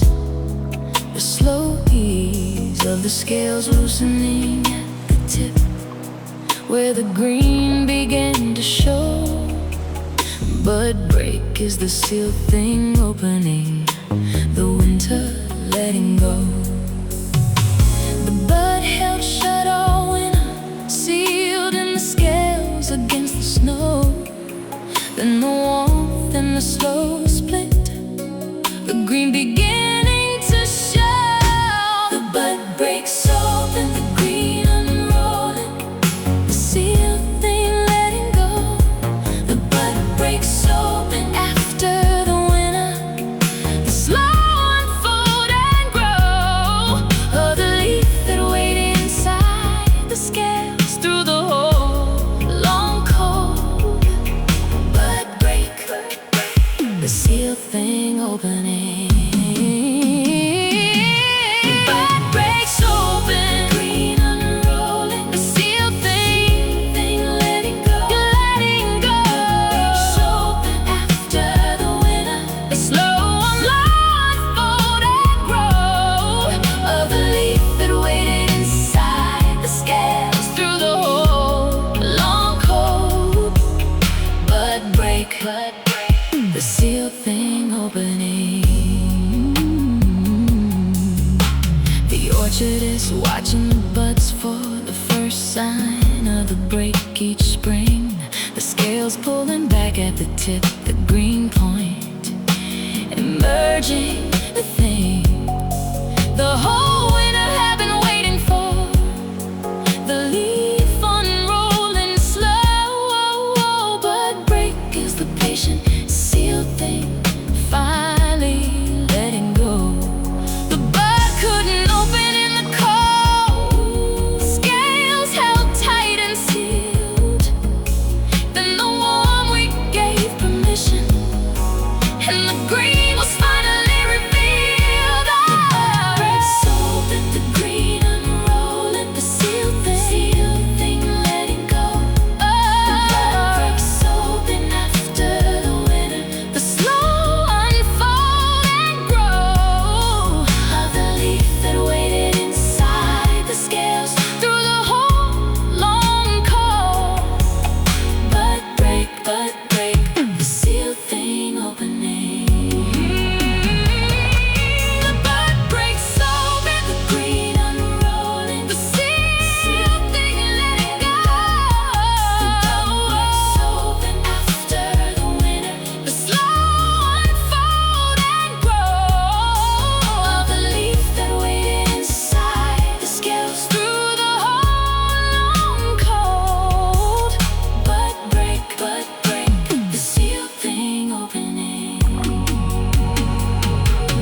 about to unveil.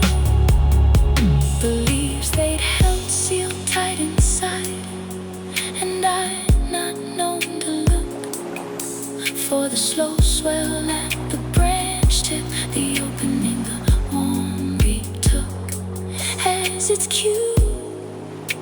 The memory of every sealed thing I thought was only bad. Breaks open the green unrolling, sealing, letting go. The bud breaks open after the winter. The slow unfold and grow of the leaf that waited inside the scales through the whole long cold. Bud break, the sealed thing opening.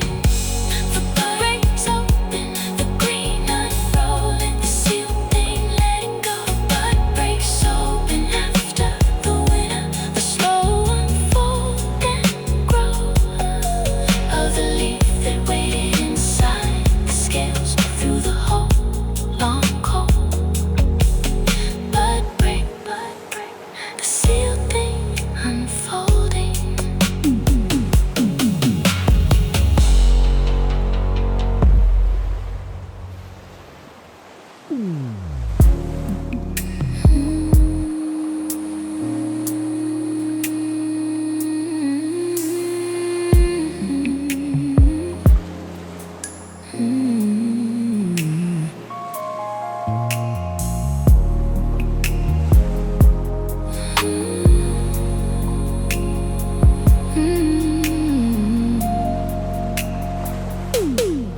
The long jumper stood at the start of the runway, measuring the steps. The runner marked in chalk on the track, the accelerating preps. Before the board, the speed built up across the measured lane. The run-up is the gathering before the leap, the patient gain. The jump is nothing without the run-up, the speed that feeds the spring. The acceleration down the track is the unglamorous thing. Build the speed, the run-up before the board. Build the speed, the acceleration toward the moment of the leap that all the running was built into. Build the speed, the run-up gathering. Build the speed, the run-up before the board. Build the speed, the acceleration toward the moment of the leap, that all the running was built into. Build the speed, the run-up gathering. The 40 meters of acceleration before the takeoff line. Each stride a little faster, the rhythm building to the sign. To plant the foot and convert the speed to height across the pit.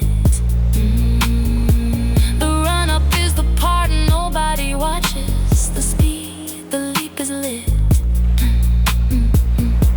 Nobody photographs the run-up.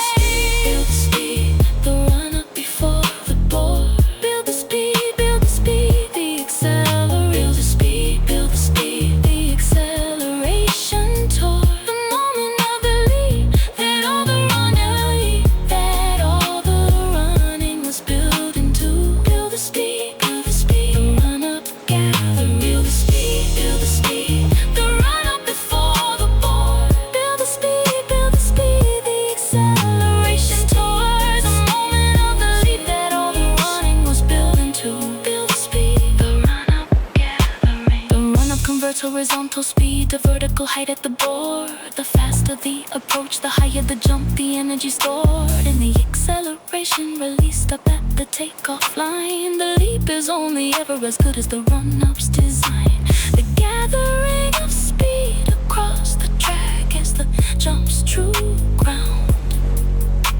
The flight that gets the photograph is built on the run-up sound.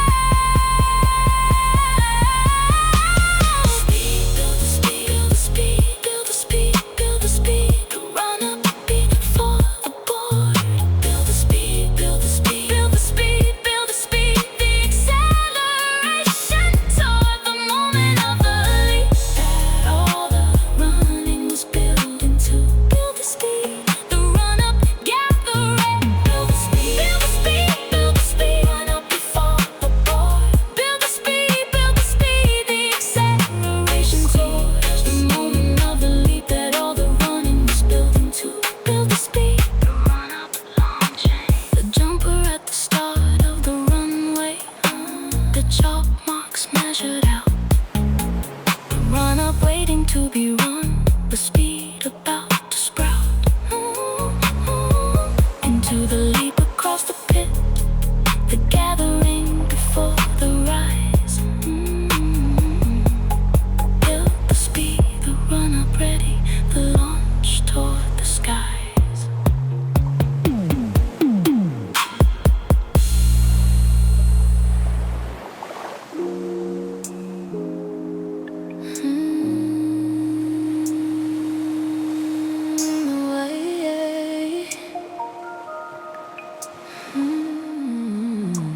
The white space around the text, the margin. Nobody prints on the blank border, holding the page. The room, the words rely on the empty frame that makes the type readable. The breathing room, the margin, the deliberate blank.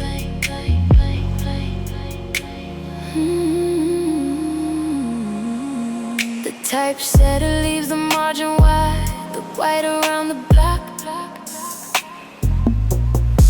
The empty border isn't waste, it's the frame the eye can walk. Quoting the old printer who set the type by hand in the shop.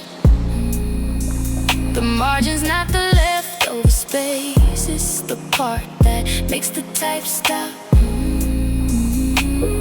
Crowd in the eye, the white border, the reader's hand can hold.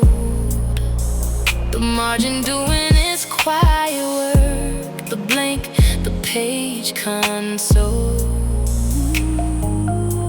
The page printed edge to edge, but no margin can't be read or held. The blank border is the function, not the waste. The room compelled, the white space around the text, the margin. Nobody prints on the blank border, holding the page. The room, the words rely on the empty frame that makes the type readable. The breathable, the breathing room, the margin, the deliberate blank. The white space around the text, white space, margin. Nobody prints on the blank border, holding the page. The room, the words rely on the empty frame that makes the type readable. The breathing room, the margin, the deliberate blank. A page is mostly margin if you measure it. The white outweighs the black. The text block floats in the empty border. The blank, the type rides on the back. In the printer plans the margin first before a word goes down. The white space measured to the point, the border, the foundation of the crown of text it holds. And nobody reads the margin, but they need it there. The blank around the words, the thing that lets the reading happen in the air. The page breathes through, and the wide margin is the mark of the careful press. The cramped edge to edge, the sign of the cheap job. The margin, the finesse. The margin I've been treating as the empty part I should have filled. was the part that made the whole page work. The blank, the print, askew, left around the word, so the reading had its room to move. The white space around the text, the margin, nobody prints on. The blank border holding the page, the room, the words rely on the empty frame that makes the type readable. The breathing room, the margin, the deliberate blank, the white space, the white space around the text, nobody prints on. The margin, nobody prints on.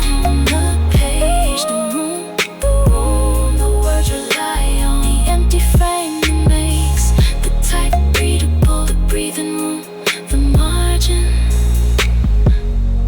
the chosen white.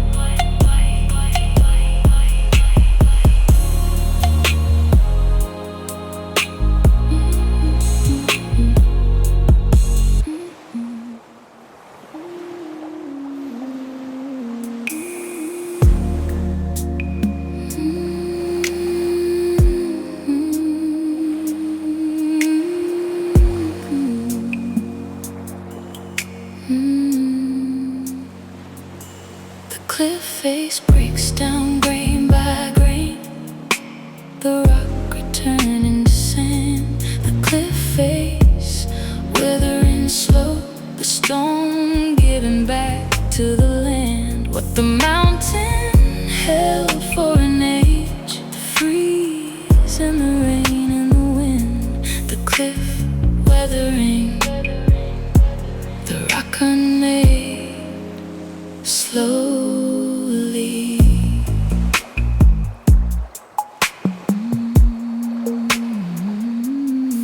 The geologist points to the cliff where the rock is crumbling the soil, the weathering working grain by grain, the slow patient toil. The granite outcrop splitting along the cracks where the water froze, the freeze-thaw prying the stone apart, the slow geologic throes of the cliff breaking down to gravel, then to sand, then to soil. Weathering is the rock unmaking, the long unhurried spoil. The mountain doesn't last forever, the rock comes down to ground. Weathering is the slow return, the stone to soil unbound. The cliff face breaks down grain by grain, the rock returning to sand.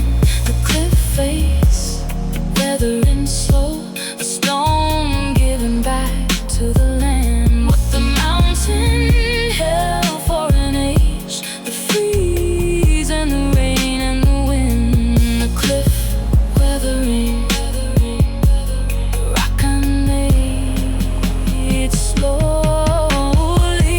Face breaks down grain by grain, the rock returning to sand. Face weathering slow, strong giving back to the land. What the mountain held for an age, the freeze and the rain and the wind. The cliff weathering, the rock unmade slowly. I won't keep treating the breakdown of the cliff as a ruin to prevent. I won't haul the fallen gravel back uphill, pretending the descent of the rock to soil is a failure. The weather in a wound to mend. I won't seal the granite under epoxy to stop the slow unending return. A stone to ground, the freezing thaw I can't forbid. I won't read the crumbling as collapse. It's how the mountain feeds the valley soil below. The rock I'm making into what the meadow needs. I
unmade freely. The geologist closing the field notebook at the foot of the crumbling cliff. The weathered gravel feeding the soil, the slow gift of the granite coming down to ground across the geologic years. The cliff unmaking into meadow freely as the light clears.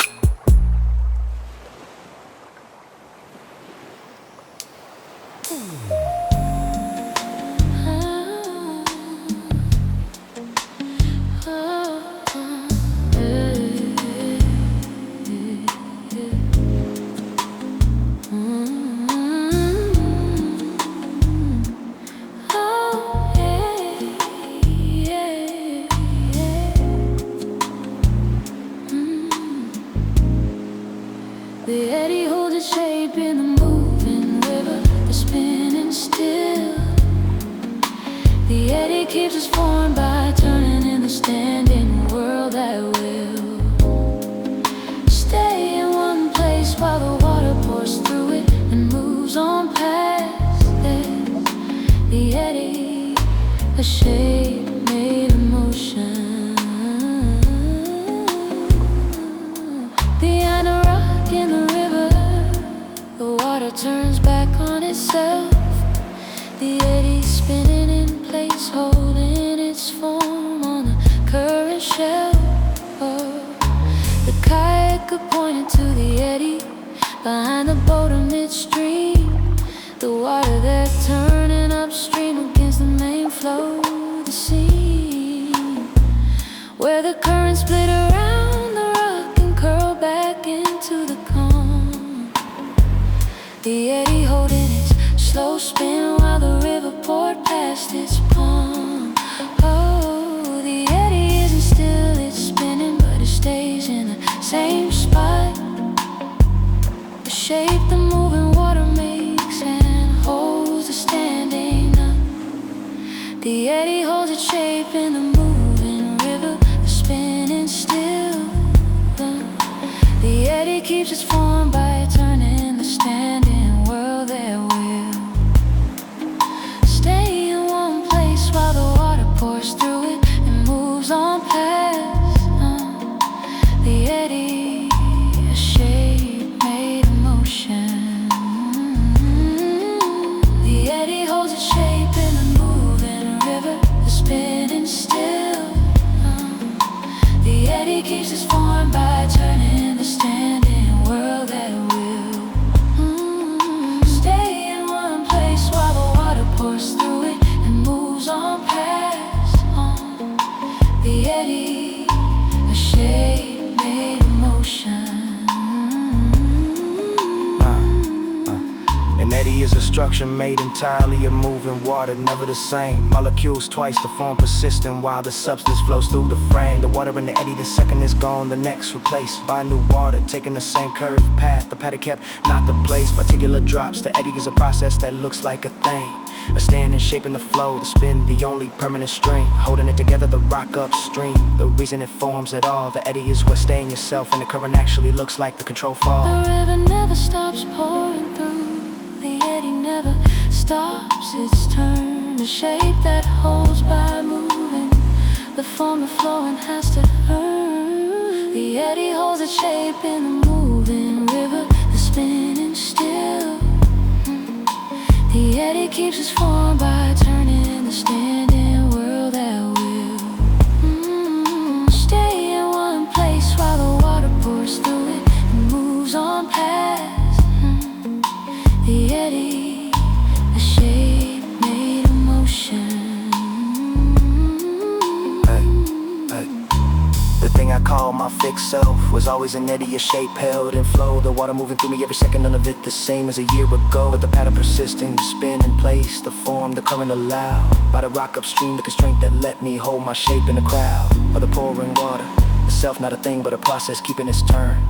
The eddy taught me what staying myself in the moving river had to earn. The eddy holds a shape in the moving river, the spinning still.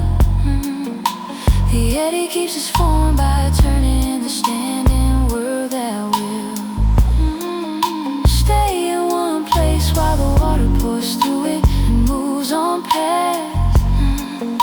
The eddy, a shape made of motion. The eddy holds a shape in the moving river, spinning still. The eddy keeps us formed by turning the standing world that will stay in one place while the water pours through it and moves on past.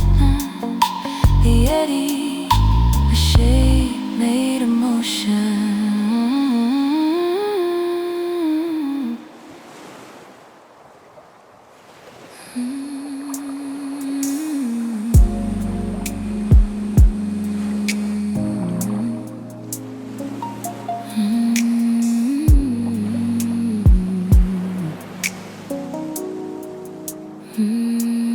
Never the intersection where the roads cross flat and the lights decide.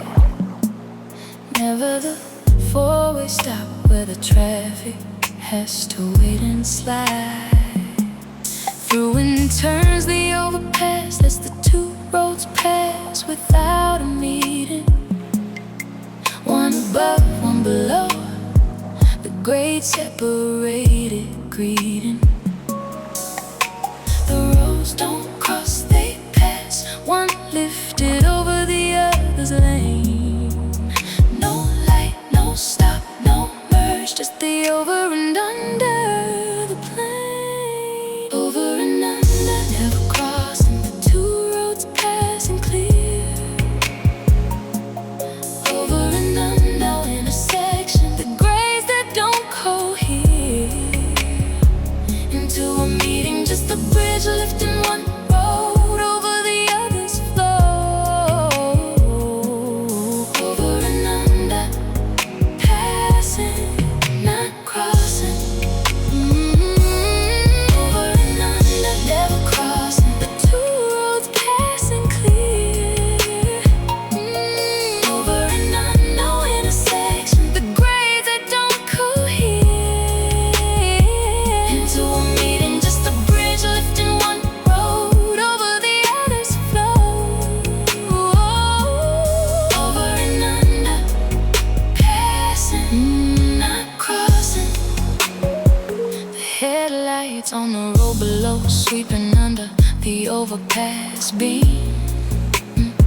The cars above oblivious, the two streams of the same theme of traffic never touching, separated by the concrete span. Over and under, the roads designed never to cross their plan. They share the same map, the same night, the same city's grid of light. But the overpass keeps them apart, the over and the under, the high. Over and under, never crossing, the two roads passing clear. Over and under, intersection, the grades that don't cohere into a meeting, just the bridge lifting one road over the other's flow. Over and under, passing, not crossing. The two roads passing clear. Over and under, no intersection, the grades that don't cohere. Just a bridge lifting one road over the other's flow. Over and under, passing, not crossing. The lights below, sweeping under the span, the road above unaware. Over and under, the two streams passing, never to share. The cool of the concrete underpass as the car swept by overhead. The low rumble of the traffic above coming down through the spread of the span. The head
The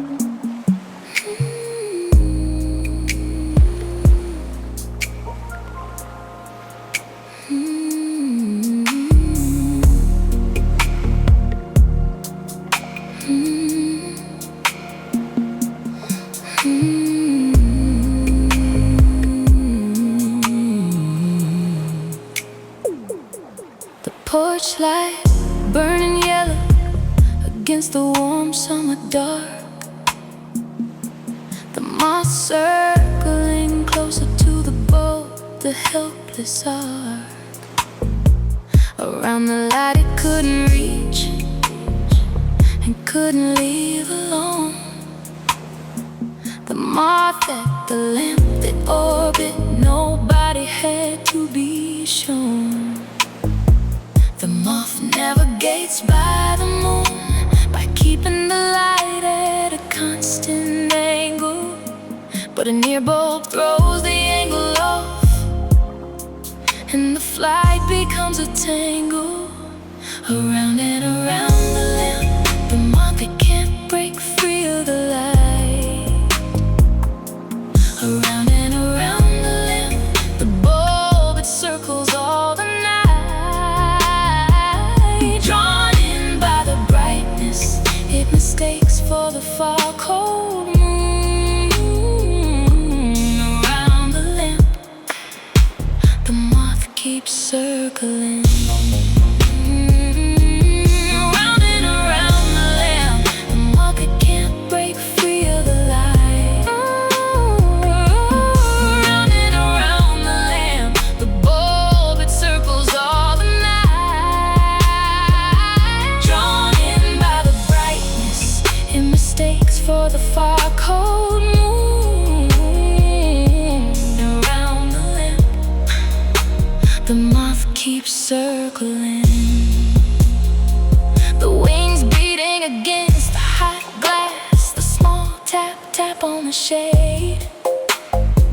The moth returning each time it was brushed away, the trade of the safe dark for the dangerous bright, it couldn't reason past.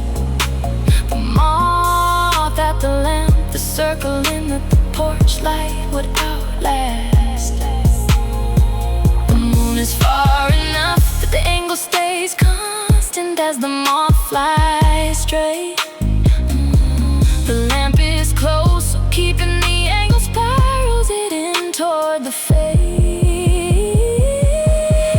Around and around the lamp, the moth, it can't break free of the light. Around and around the lamp, the bulb, it circles all the night. Drawn in by the brightness, it mistakes for the far cold moon. Around the lamp, the moth keeps circling. Around and around the lamp, the moth, it can't break free of the light. Around and around the lamp, the bulb, it circles all the night.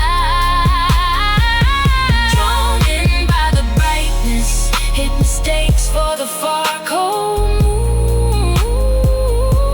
Around the lamp, the moth keeps circling. The yellow bulb, the beating wings, the small tap on the glass. Around and around the lamp, the orbit that wouldn't pass. Back on the porch one August when the same moth circled the same lamp. The light I left on for myself, the warm bulb in the damp night air. And I watched it spiral closer, unable to look away from the helpless ark, the moth that couldn't leave the light to stray back toward the safer dark. And I recognized the orbit then, the thing I couldn't stop circling, the light I returned to again and again across that summer. The warm bulb I mistook for the moon, the memory of every land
flashlight still burning yellow as the night wore toward the dawn.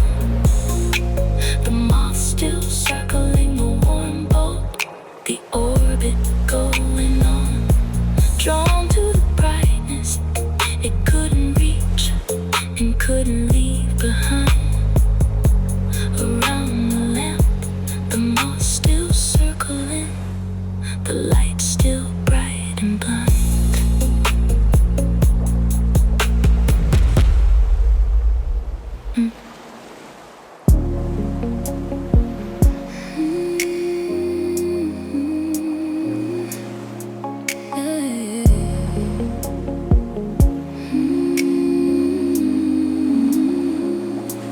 The spark jumps the gap before the fingers touch the metal door.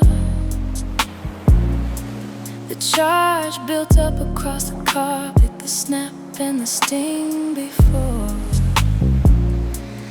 9 in the dry winter air, the wool socks crossing the carpet floor. The electrons gathering on the skin, the charge the body wore. Building with every step toward the brass handle of the bedroom door. Static charge is the difference, waiting to jump the gap once more. The charge builds silent, invisible across the dry air room. Then the spark, the snap, the blue jump, the sudden bright costume. Build and jump, build and jump. The charge gathering, we for the touch. Build and jump, build and jump. The spark across the gap, the such and sudden snap of the blue light, leaping the last small space. Build and jump. The charge finds the ground.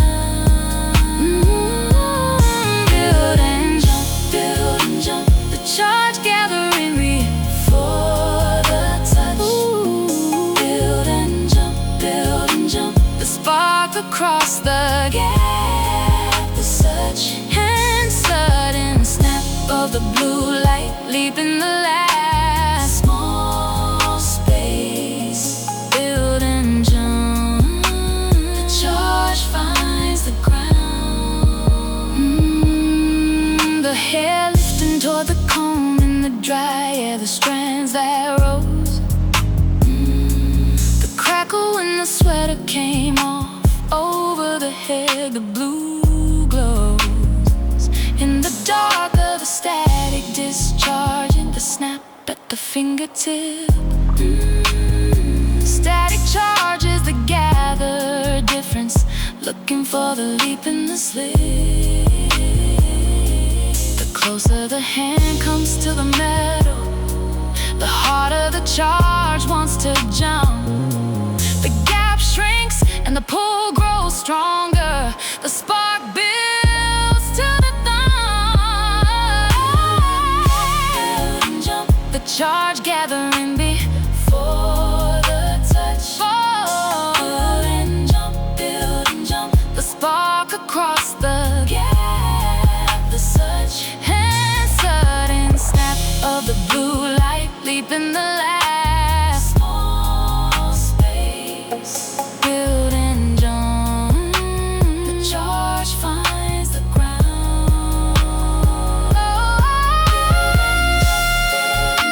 The charge gathering, we for the touch. Build and jump, build and jump. The spark across the gap, the such and sudden snap of the blue light, leaping the last small space. Build and jump. The charge finds the ground. Hey, hey, hey, hey. Static analysis. The charge accumulates when the dry air won't conduct it away. Static analysis. The electrons build on the surface with nowhere to go all day. Static analysis. The potential difference grows until the gap can be jumped.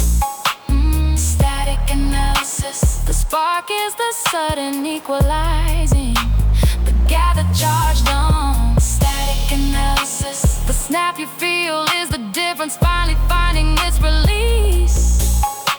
Static analysis. The closer the conductor comes, the more the field will increase. Static analysis. The charge was building the whole time before the touch unseen.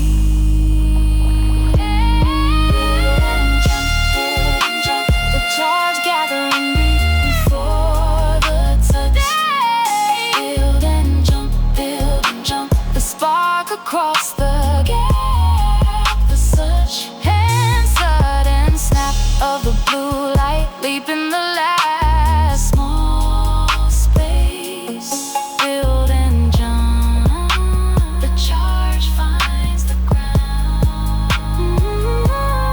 Build and jump, build and jump. The charge gathering before the touch. Build and jump, build and jump. The spark across the gap. The such and sudden snap of the blue light, leap in the last small space. Build and jump. The charge leaps the gap.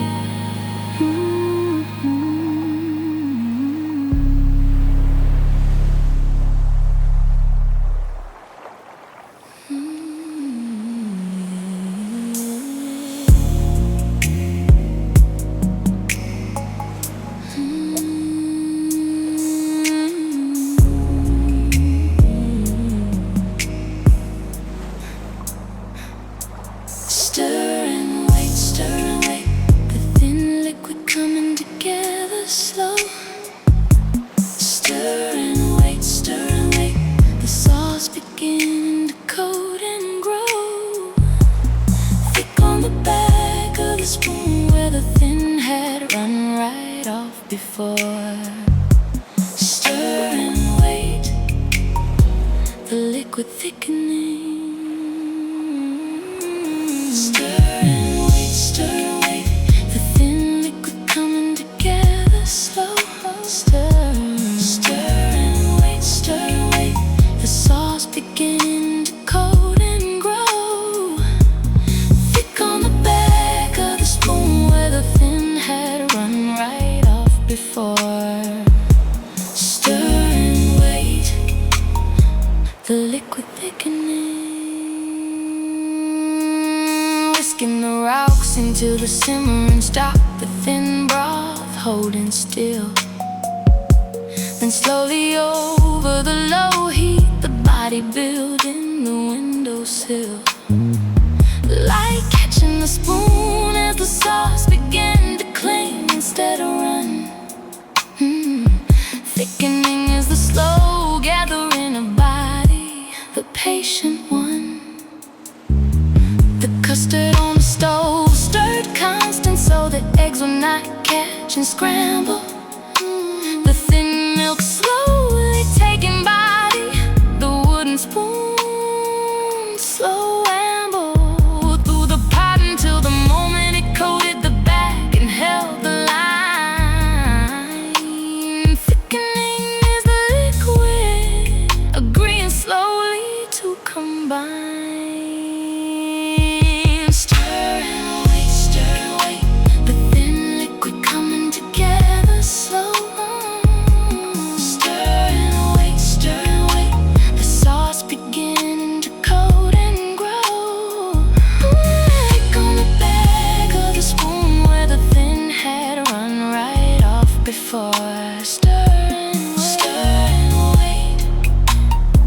the liquid thickening. Stir and wait, the thin liquid coming together slow. Stir and wait, the sauce begin to coat and grow. Thick on the back of the spoon where the thin had run right off before. Stir and wait, liquid thickening. The same slow stir last winter at the stove, when the custard wouldn't set. The wooden spoon going round and round, the patience that I'd not yet. Learn to trust the thin milk, holding thin for what felt like an hour. Then the sudden coat across the spoon, the body and the power of the thickening arriving all at once, the way it always does. After the long thin nothing, the gathering to seem like it never was going to come. Then came the memory of every sob that made me wait, and rewarded the slow stir at exactly the moment I nearly lost the faith. Stirred and wait, the thin liquid coming together slow. Stir and wait, the sauce beginning to coat and grow. Thick on the back of the spoon where the thin had run right off before. Stir and wait, the liquid thickening. Stir the thin liquid coming together slow. Stir and wait, the sauce beginning to coat and grow.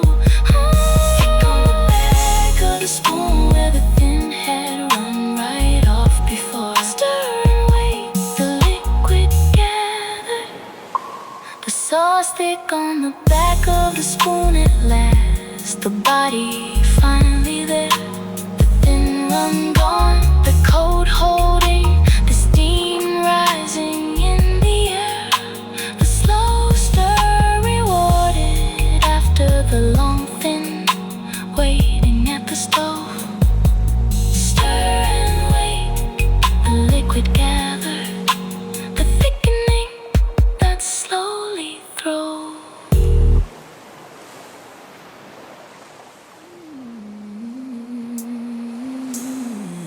Slow smoke, low heat, the flavor moving into the meat over hours.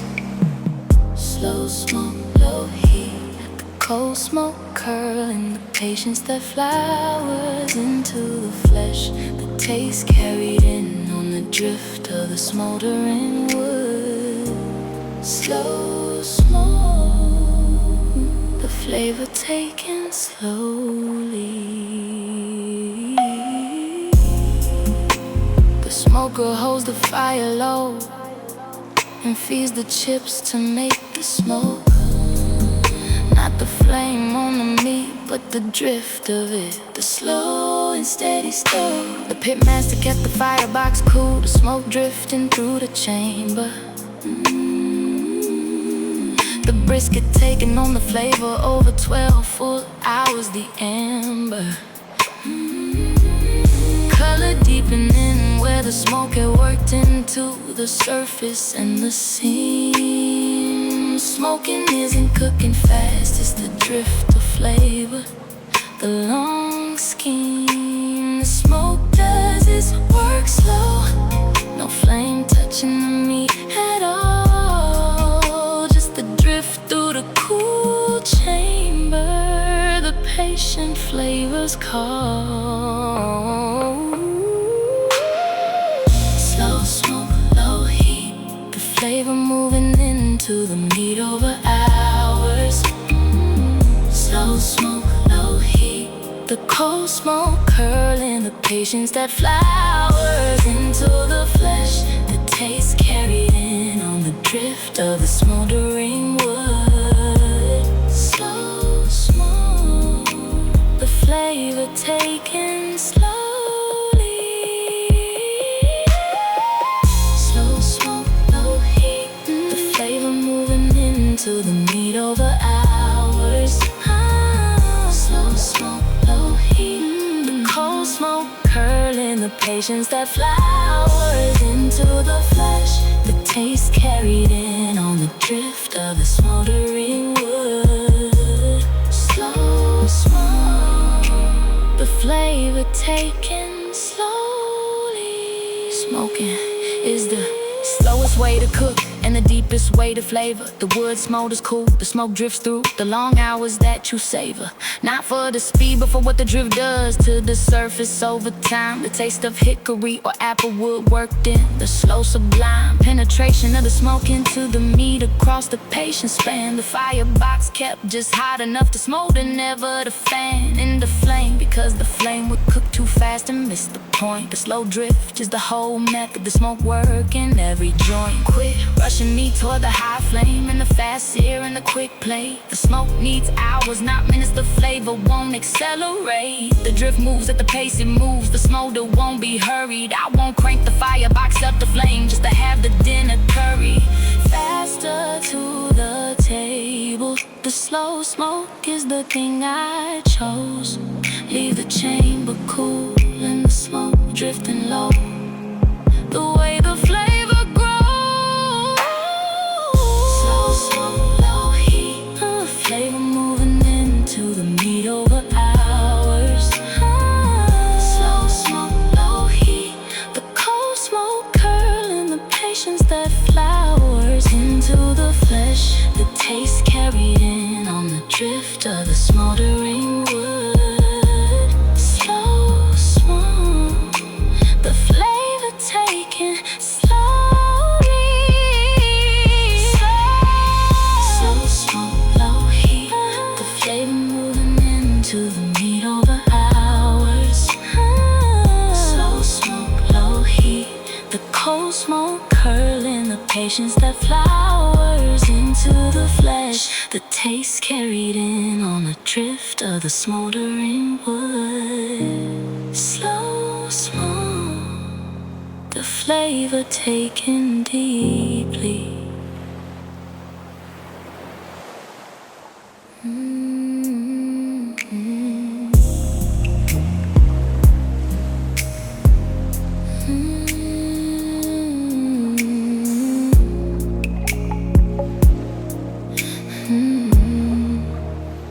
One face always turned to you. One face always turned away. One face in the permanent light, the other in the permanent gray. The moon shows the earth one side forever, the far side never seen. Tidal lock, one face always. One face always turned to you. One face always turned away. One face in the permanent light, the other in the permanent gray. The moon shows the earth one side forever, the far side never seen. Tidal lock, one face always. The astronomer said the moon is tidally locked to the earth below. It rotates exactly once per orbit, so the same face always shows. The far side never visible from here, the hidden hemisphere. The moon turned permanently toward us, the one face always near. The gravity over the eon slope, the moon spin to match its year, until the same side faced the earth forever. The locked and clear arrangement where the rotation and the orbit became the same. Tidal lock is the gravity's long pull settling into the frame. The moon can't help but face us. The lock was set by the slow pull. One side toward the earth forever, the other dark and full. I turned one face to you for years, the way the moon turns to the earth. Tidal lock is the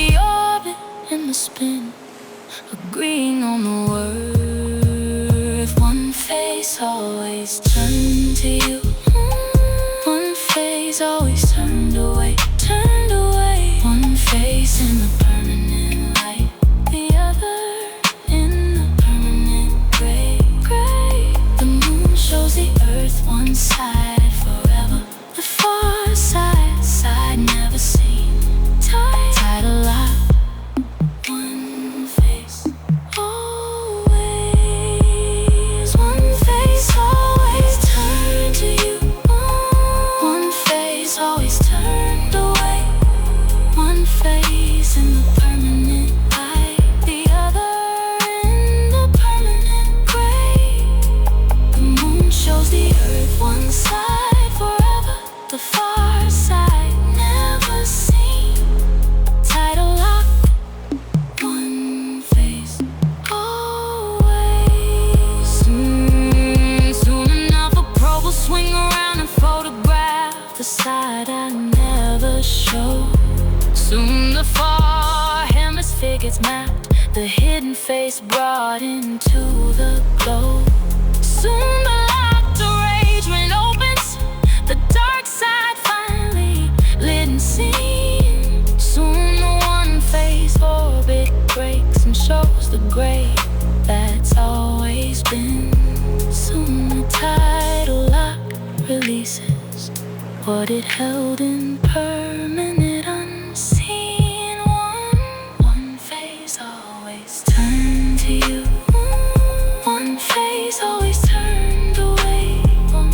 One face in the permanent light, the other in the permanent gray.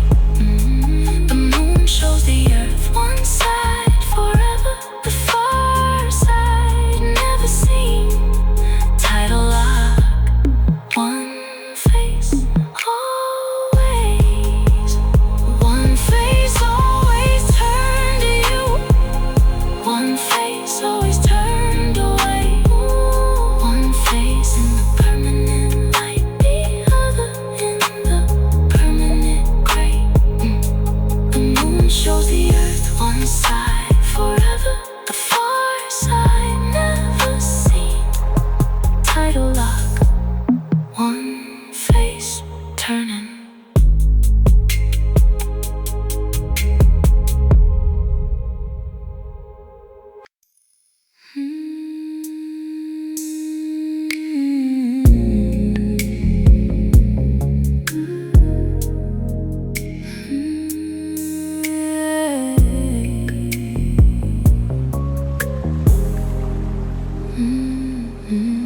Lay the paper over the stone and rub.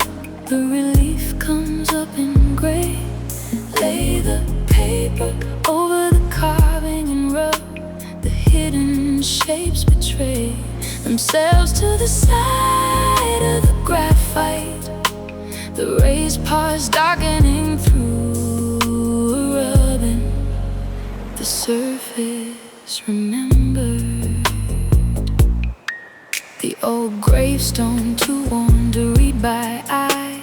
The letters nearly gone. A rubbing brings the faded carving back. The relief drawn on. The historian laid the rice paper flat across the worn stone face. Rub the wax crayon sideways slow.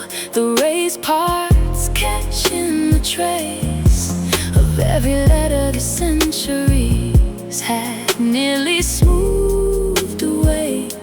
A rubbing reads with pressure what the eye no longer could survey. The carving to a shallow now to see, but the rubbing finds the height. The raised and the resects sorted out by the graphite sideways light. Lay the paper over the stone and rub. The relief comes up in gray.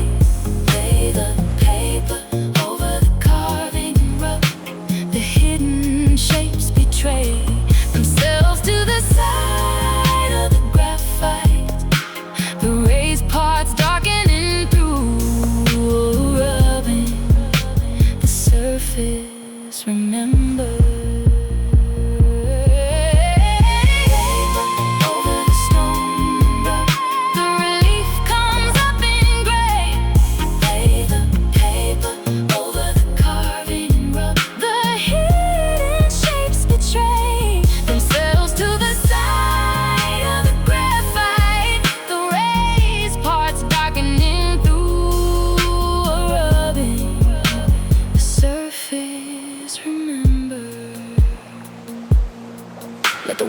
stone off the hook for losing the letters to the years. The weather wasn't careless with the carving, the erosion that appears on every gravestone isn't neglect. It's just the rain and the slow freeze. The stone gets apart and now the fading wasn't meant to tease the reader. It was only time, and the rubbing finds the names again by laying the paper down with care and reading with the graphite's grain. The worn face forgiven, the carving recovered by the pressure and the gray.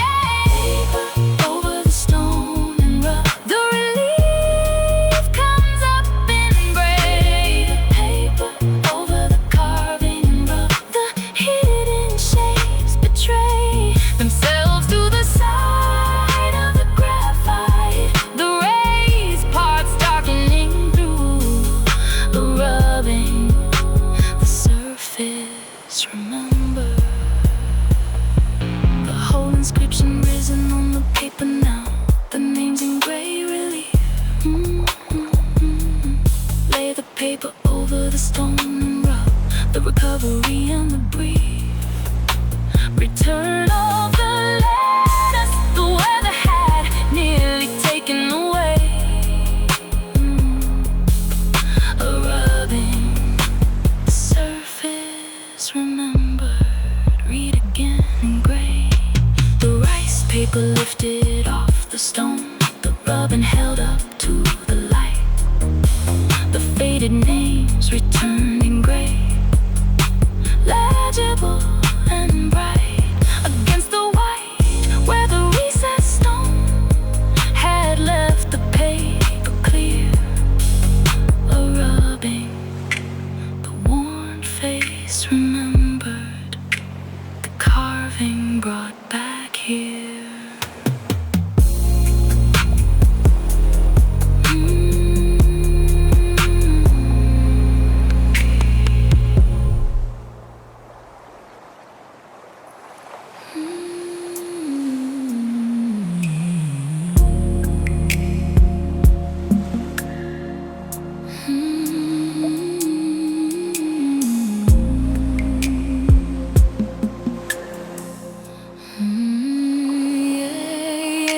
Strike one string and the other one sings, the matching frequency awakes.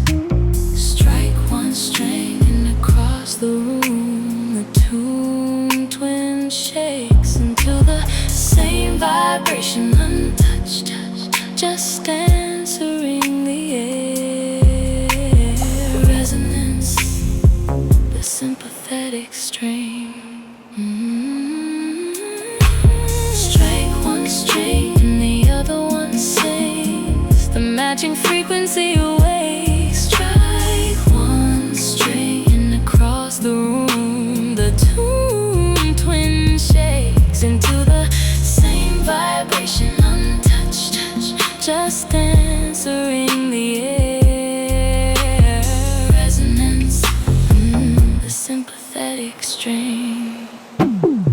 Quoting the physics teacher who set the two tuning forks on the bench. You strike the one and the other will hum, no contact, the same wrench. A frequency carried through the air to set the matching fork to ring. The second fork singing untouched, the resonance the only thing.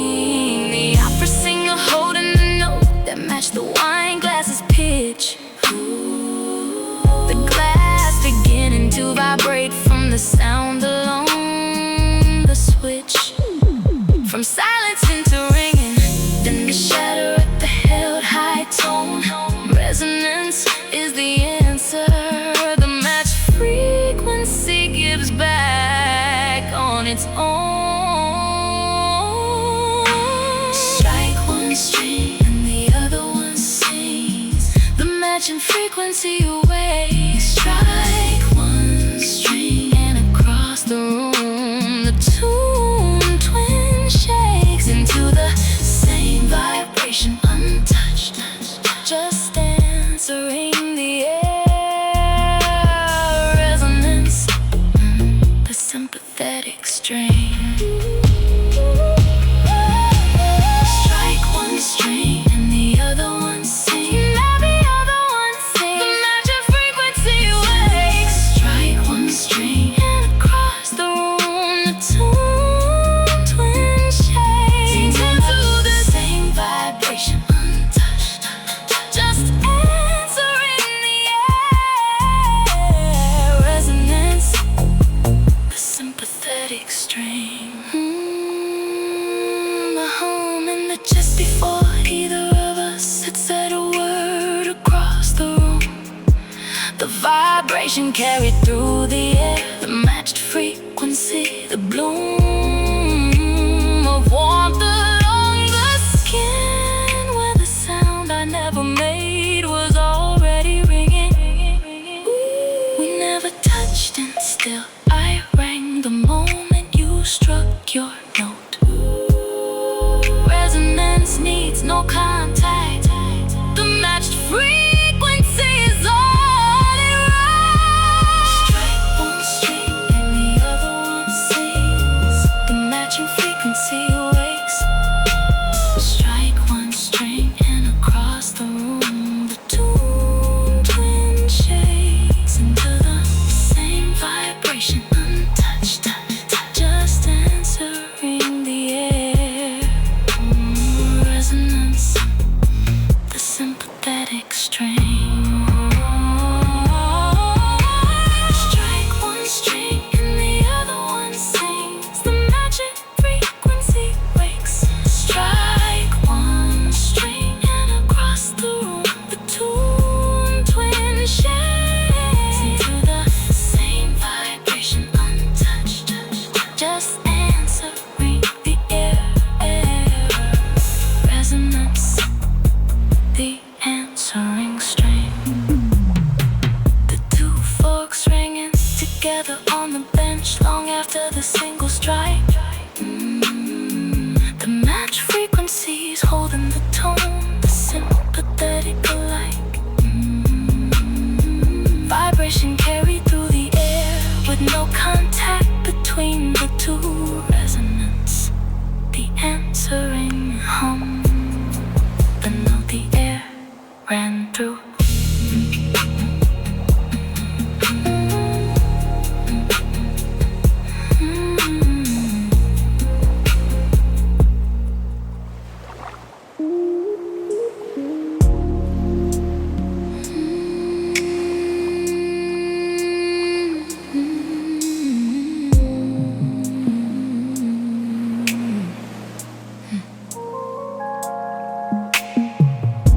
The botanist dipped the dry paper, stripping to the shallow dish of dye.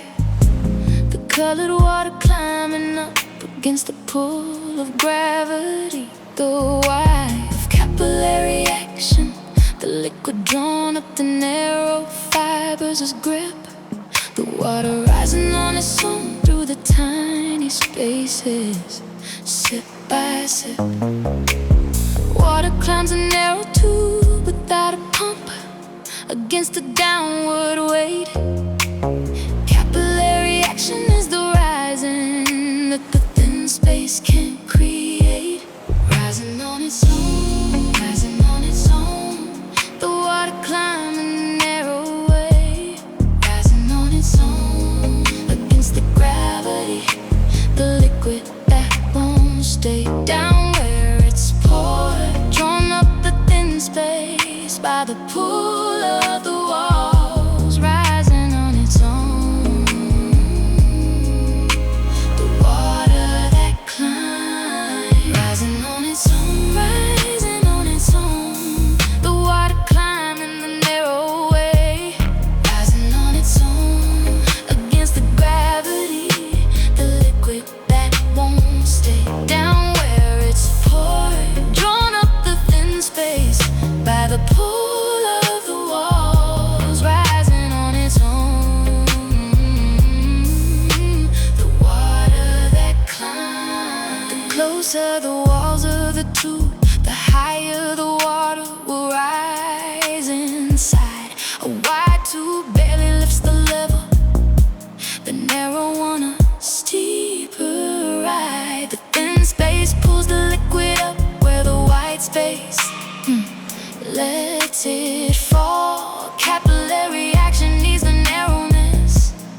closeness of the wall. The two of us were the narrow tube, the closeness pulling the rising higher. Capillary action only climbs where the walls are near.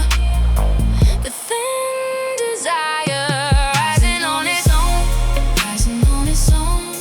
The water climbing the narrow way, rising on its own against the gravity. The liquid that won't stay down where it's poured, drawn up the thin space by the pull of the walls, rising on its own. The water that climbs, rising on its own, rising on its own. The water climbing the narrow way, rising on its own against the gravity. The liquid that won't stay down where it's poured, drawn up the thin space by the pull of the walls, rising on its own. The water that climbs, it comes clear, watching the dye climb the paper that the rising needed the narrow. The water never lifted itself in the wide dish, only where the closed walls marrow of the fiber pulled it up. The thinness was the thing that made it rise. The closeness I've been wary of was exactly what let the water climb the prize of the height against the gravity, the narrow space, the engine of the lift, rising on its own, on its own. The water climbing the narrow way, rising on its own against the gravity. The liquid that won't stay down where it's poured, drawn up the thin space by the pull of the walls, rising on its own. Water that climbs, the colored water held high in the paper strip long after the dish was set down. The capillary climb complete, the dye risen up the brown fibers against the gravity. The narrow space still holding the height. The water that climbed on its own, suspended in the fading light.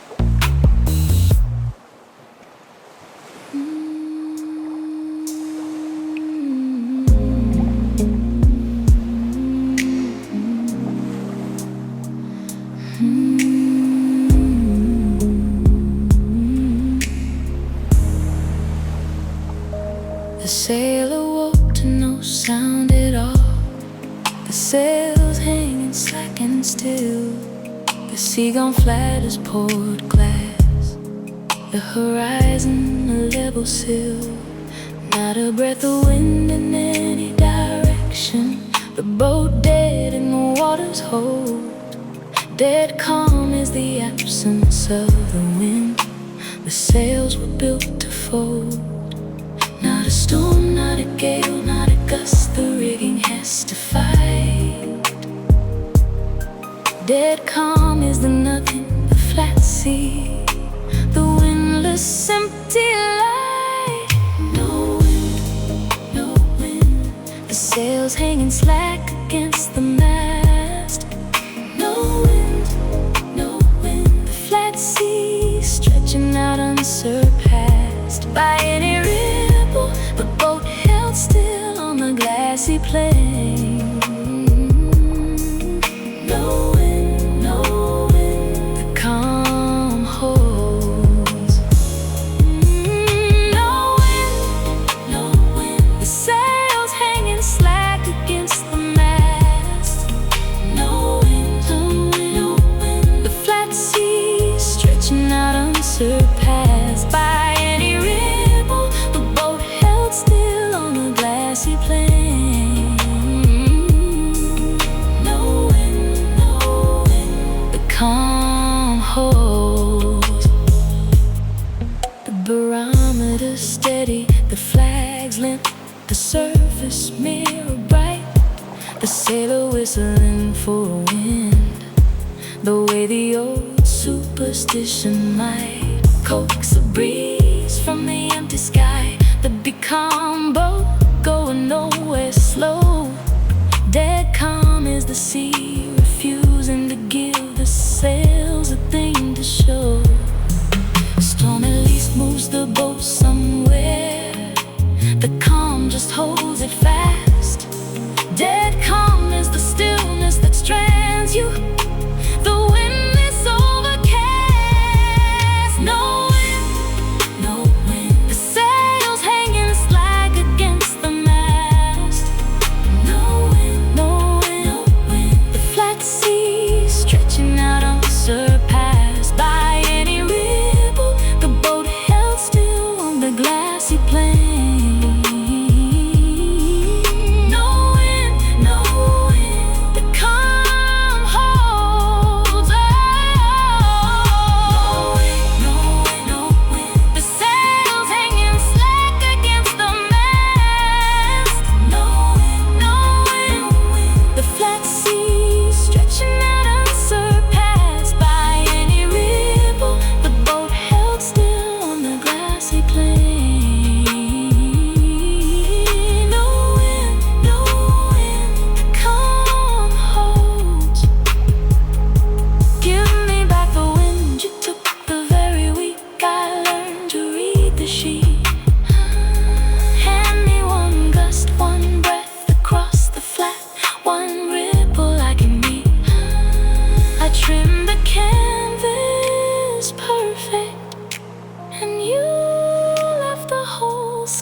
Still slack against the mast as the flat afternoon wore on.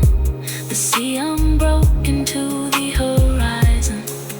The wind still wholly gone. The boat held motionless on the glass. The calm refusing to break. No wind, no wind. The still sea holding. Nothing left to make.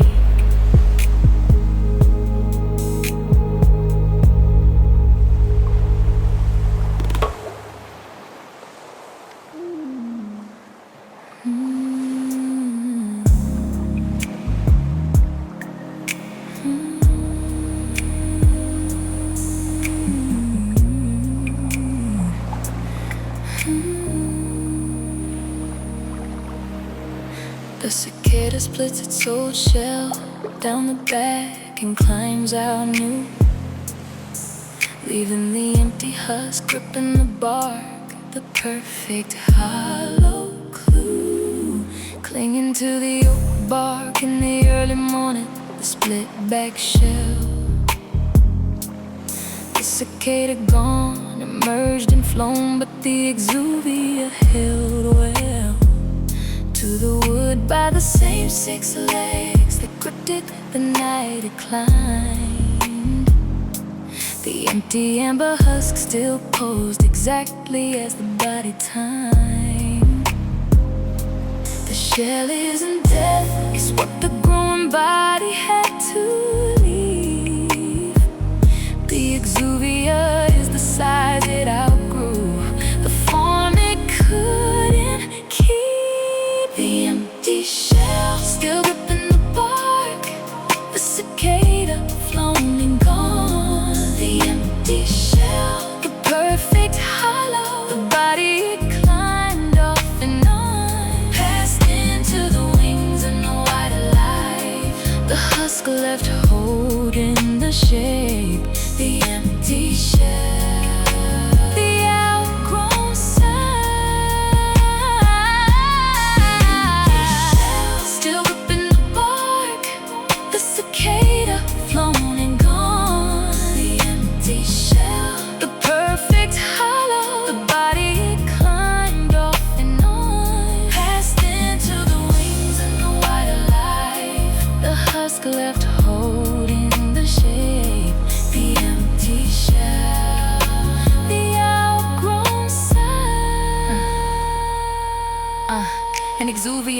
exoskeleton, an insect leaves behind a growth. The hard shell can expand so the body splits it. The only way to go bigger means abandoning the casing that fit the smaller stage. The cicada walks away from a perfect copy of its former age. Still gripping the bar, still shaped like the body that just left. The empty shell so detailed you think it lived a careful cleft. Down the back with a new soft body pushed its way out into air. The Exuvia is the proof of growth, the size is no longer there. The body had to leave the shell to let the wings unfold and dry. The Exuvia eyes will stay in the same size, but are meant to deny.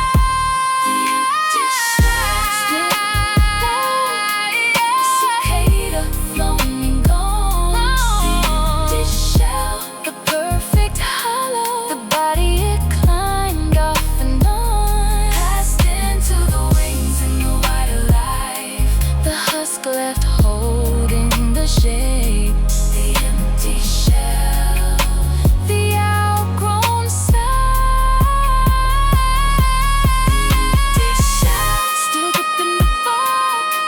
The cicada from the noise. The empty shell, the perfect hollow. The body it climbed up and on, passed into the wings and the wider light. The husk left holding the shape. The empty shell, the outgrown size. This summer I'll climb out of the shell that stopped fitting a season ago. This summer the split goes down the back on purpose, the deliberate letting go. This summer I leave the perfect hollow, gripping the bark and I fly. This summer the outgrown casing stays behind and the new wings try. This summer I stopped trying to fit the form the smaller body wore. The empty shell, still gripping the bark. The cicada flown and gone. The empty shell, the perfect hollow. The body it climbed off and on, passed into the wings and the wider life. The husk left holding the shape.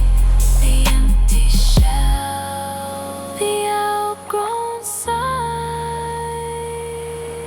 The empty Exuvia grouping the oak bark in the full light of the day. The cicada flown into the canopy, the husk left where it lay, gripping the same way it gripped the night. The new body climbed out free. The outgrown shell still holding its shape, posed on the bark of the tree.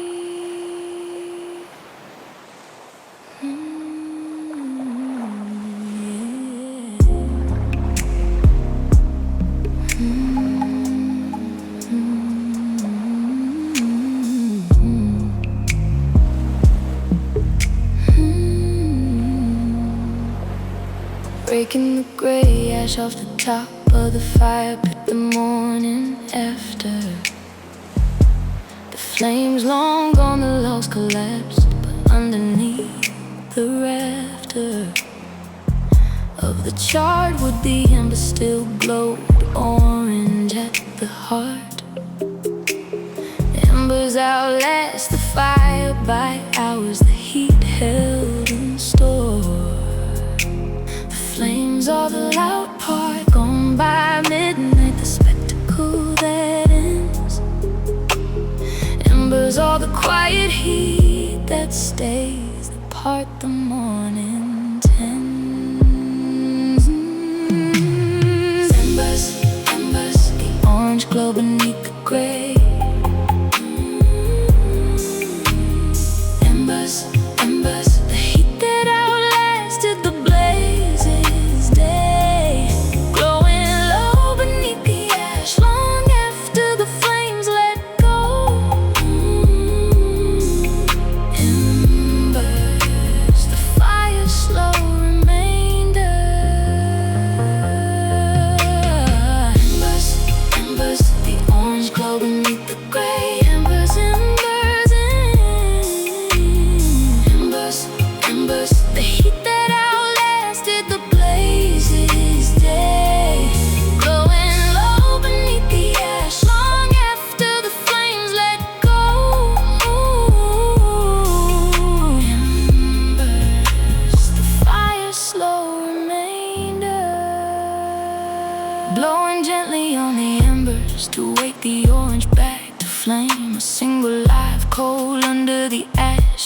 start the same fire over again, with a handful of kindling and a breath. Embers hold the possibility of fire long past the flame's death. The fire can be rebuilt from embers if a single coal still glows. Embers are the fire's memory, the heat the cold night knows. Embers, the orange glow beneath the gray. Embers, embers, the heat that outlasted the blazes day. Glowing low beneath the ash long after the flames let go. Embers, the fire's slow remainder. Embers, embers, the orange glow beneath the gray. Embers, embers,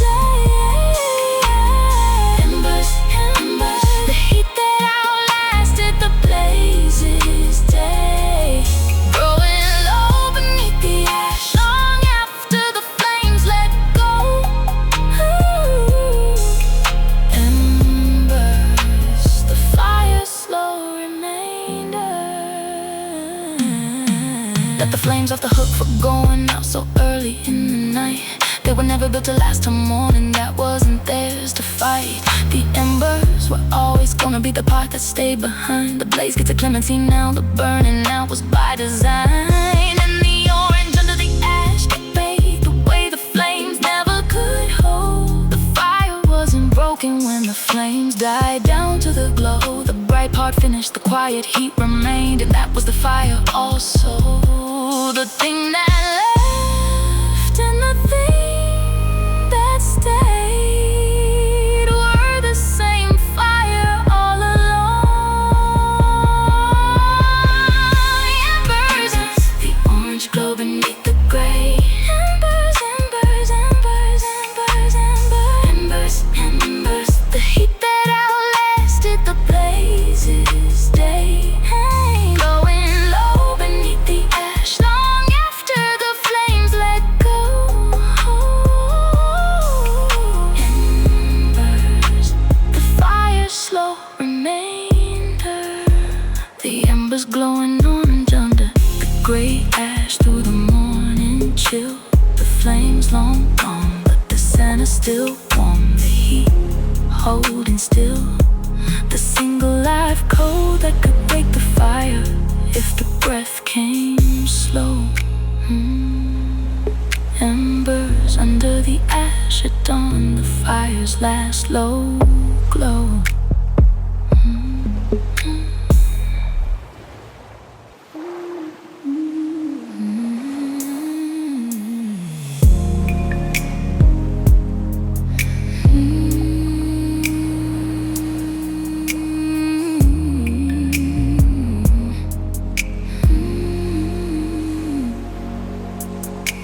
The fuel station glowing empty under the canopy lights at 3.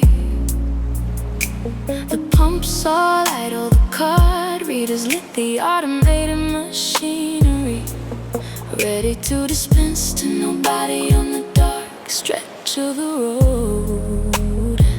Night fuel is the station open all night for the rare unscheduled load. No attendant, no other car, just the pumps lit under the steel. The station keeping itself open for whoever might need to refuel. Pumps lit, nobody there, the canopy glowing over the empty lane. Pumps lit, card reader ready, the automated station's domain. Open all night for the one car that might pulling off the dark road.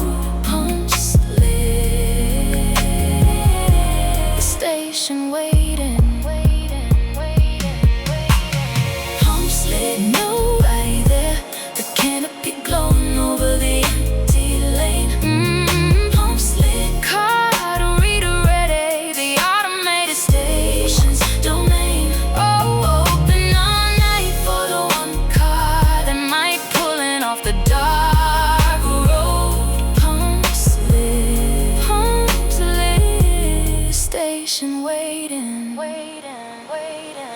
some of the fluorescent tubes under the canopy's flat steel roof. The price display flickering its numbers to the empty night, aloof and ready. The nozzles hosted the receipts, printing for no one's hand. Night fuel is the service that stays open where the dark grow the land. The station doesn't close because the traffic stopped at midnight's turn. The pumps stay lit and ready for the late tank's slow return. Pumps lit, nobody there, the canopy glowing over the empty lane. Pumps lit, card reader ready, the automated station's domain. Open all night for the one car that might pulling off the dark road. Pumps lit, the station waiting. Pumps lit, nobody there, the canopy glowing over the empty lane. Pumps lit, card reader ready, the automated station's domain. Open all night for the one car that might pulling off the dark road. Pumps lit, the station waiting. Who keeps the pumps lit out here when no one comes between the dark towns? Who decided the empty station was worth the power that the night drowns? What's the canopy glowing for? The reader's ready, the long little lane. Pumps lit, nobody there, be glowing over the empty lane. Pumps lit, card reader ready, the automated station's domain. Open all night for the one car that might pulling off the dark road. Pumps lit, the station waiting. Nobody there, be glowing over the empty lane.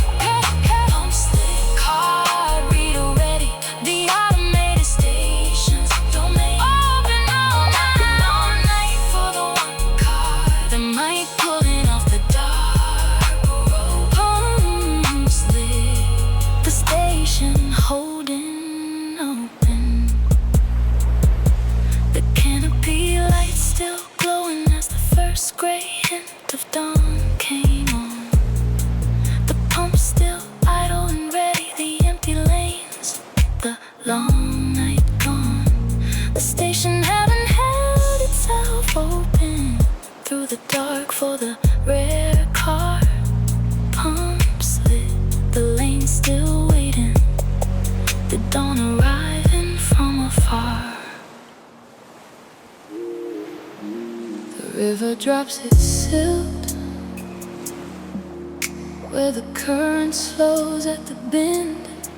The finest particles settle last, the slow brown sediments send.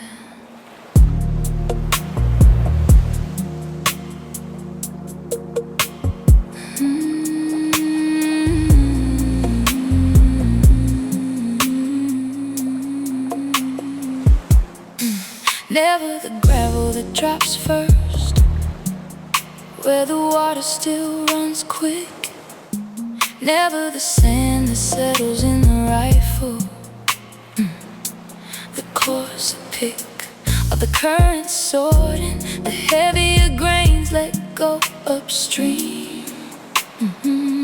Just the silt, the finest particles, the last to leave the stream.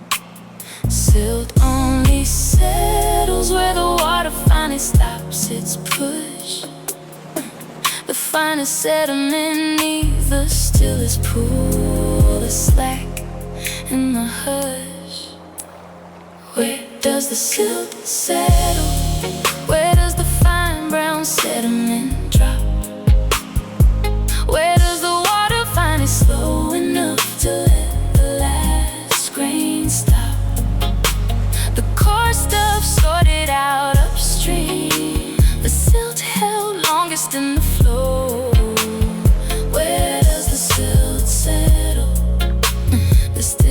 water know?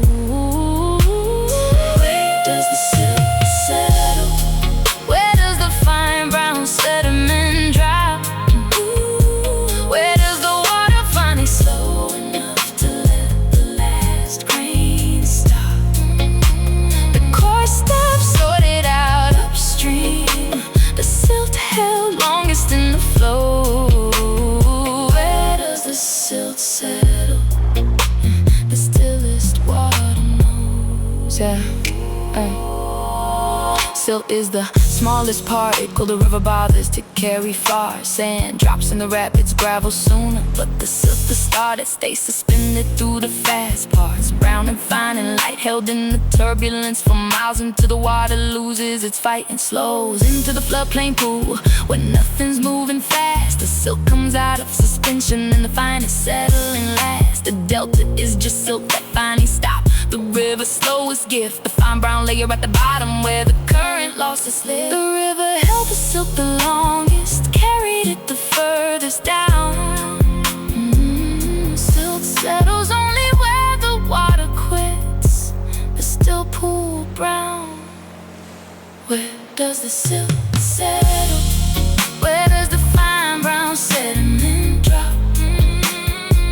Where does the water finally slow enough to let the last grain stop? The coarse stuff sorted out upstream, the silt held longest in the flow. Ooh, where does the silt settle?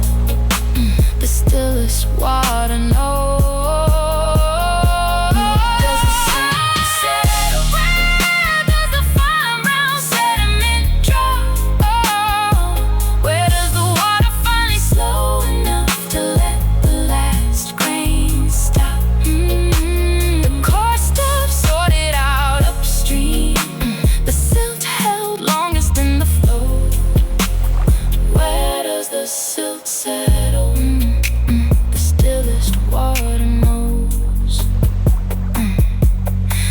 I held the longest was the finest, the last to let go of the flow. The particles the current carried furthest were the slowest ones to know. The stillness, the ones that needed the water fully stopped before they fell. The thing held longer, settles hardest when the moving finally quells into the slack pool where nothing pushes, where the carrying is done. The fine brown layer settling last was the part that traveled the longest run. And only the complete stillness could release what the fast water never could. Where does the silt settle? Where does the fine brown sediment drop? Where does the water finally slow enough to let the last grain stop? The coarse stuff sorted out upstream, the silt held longest in the flow. Where does the silt settle? The stillest water knows. The ground silt settling slow across the floor of the still floodplain pool. The river quiet here,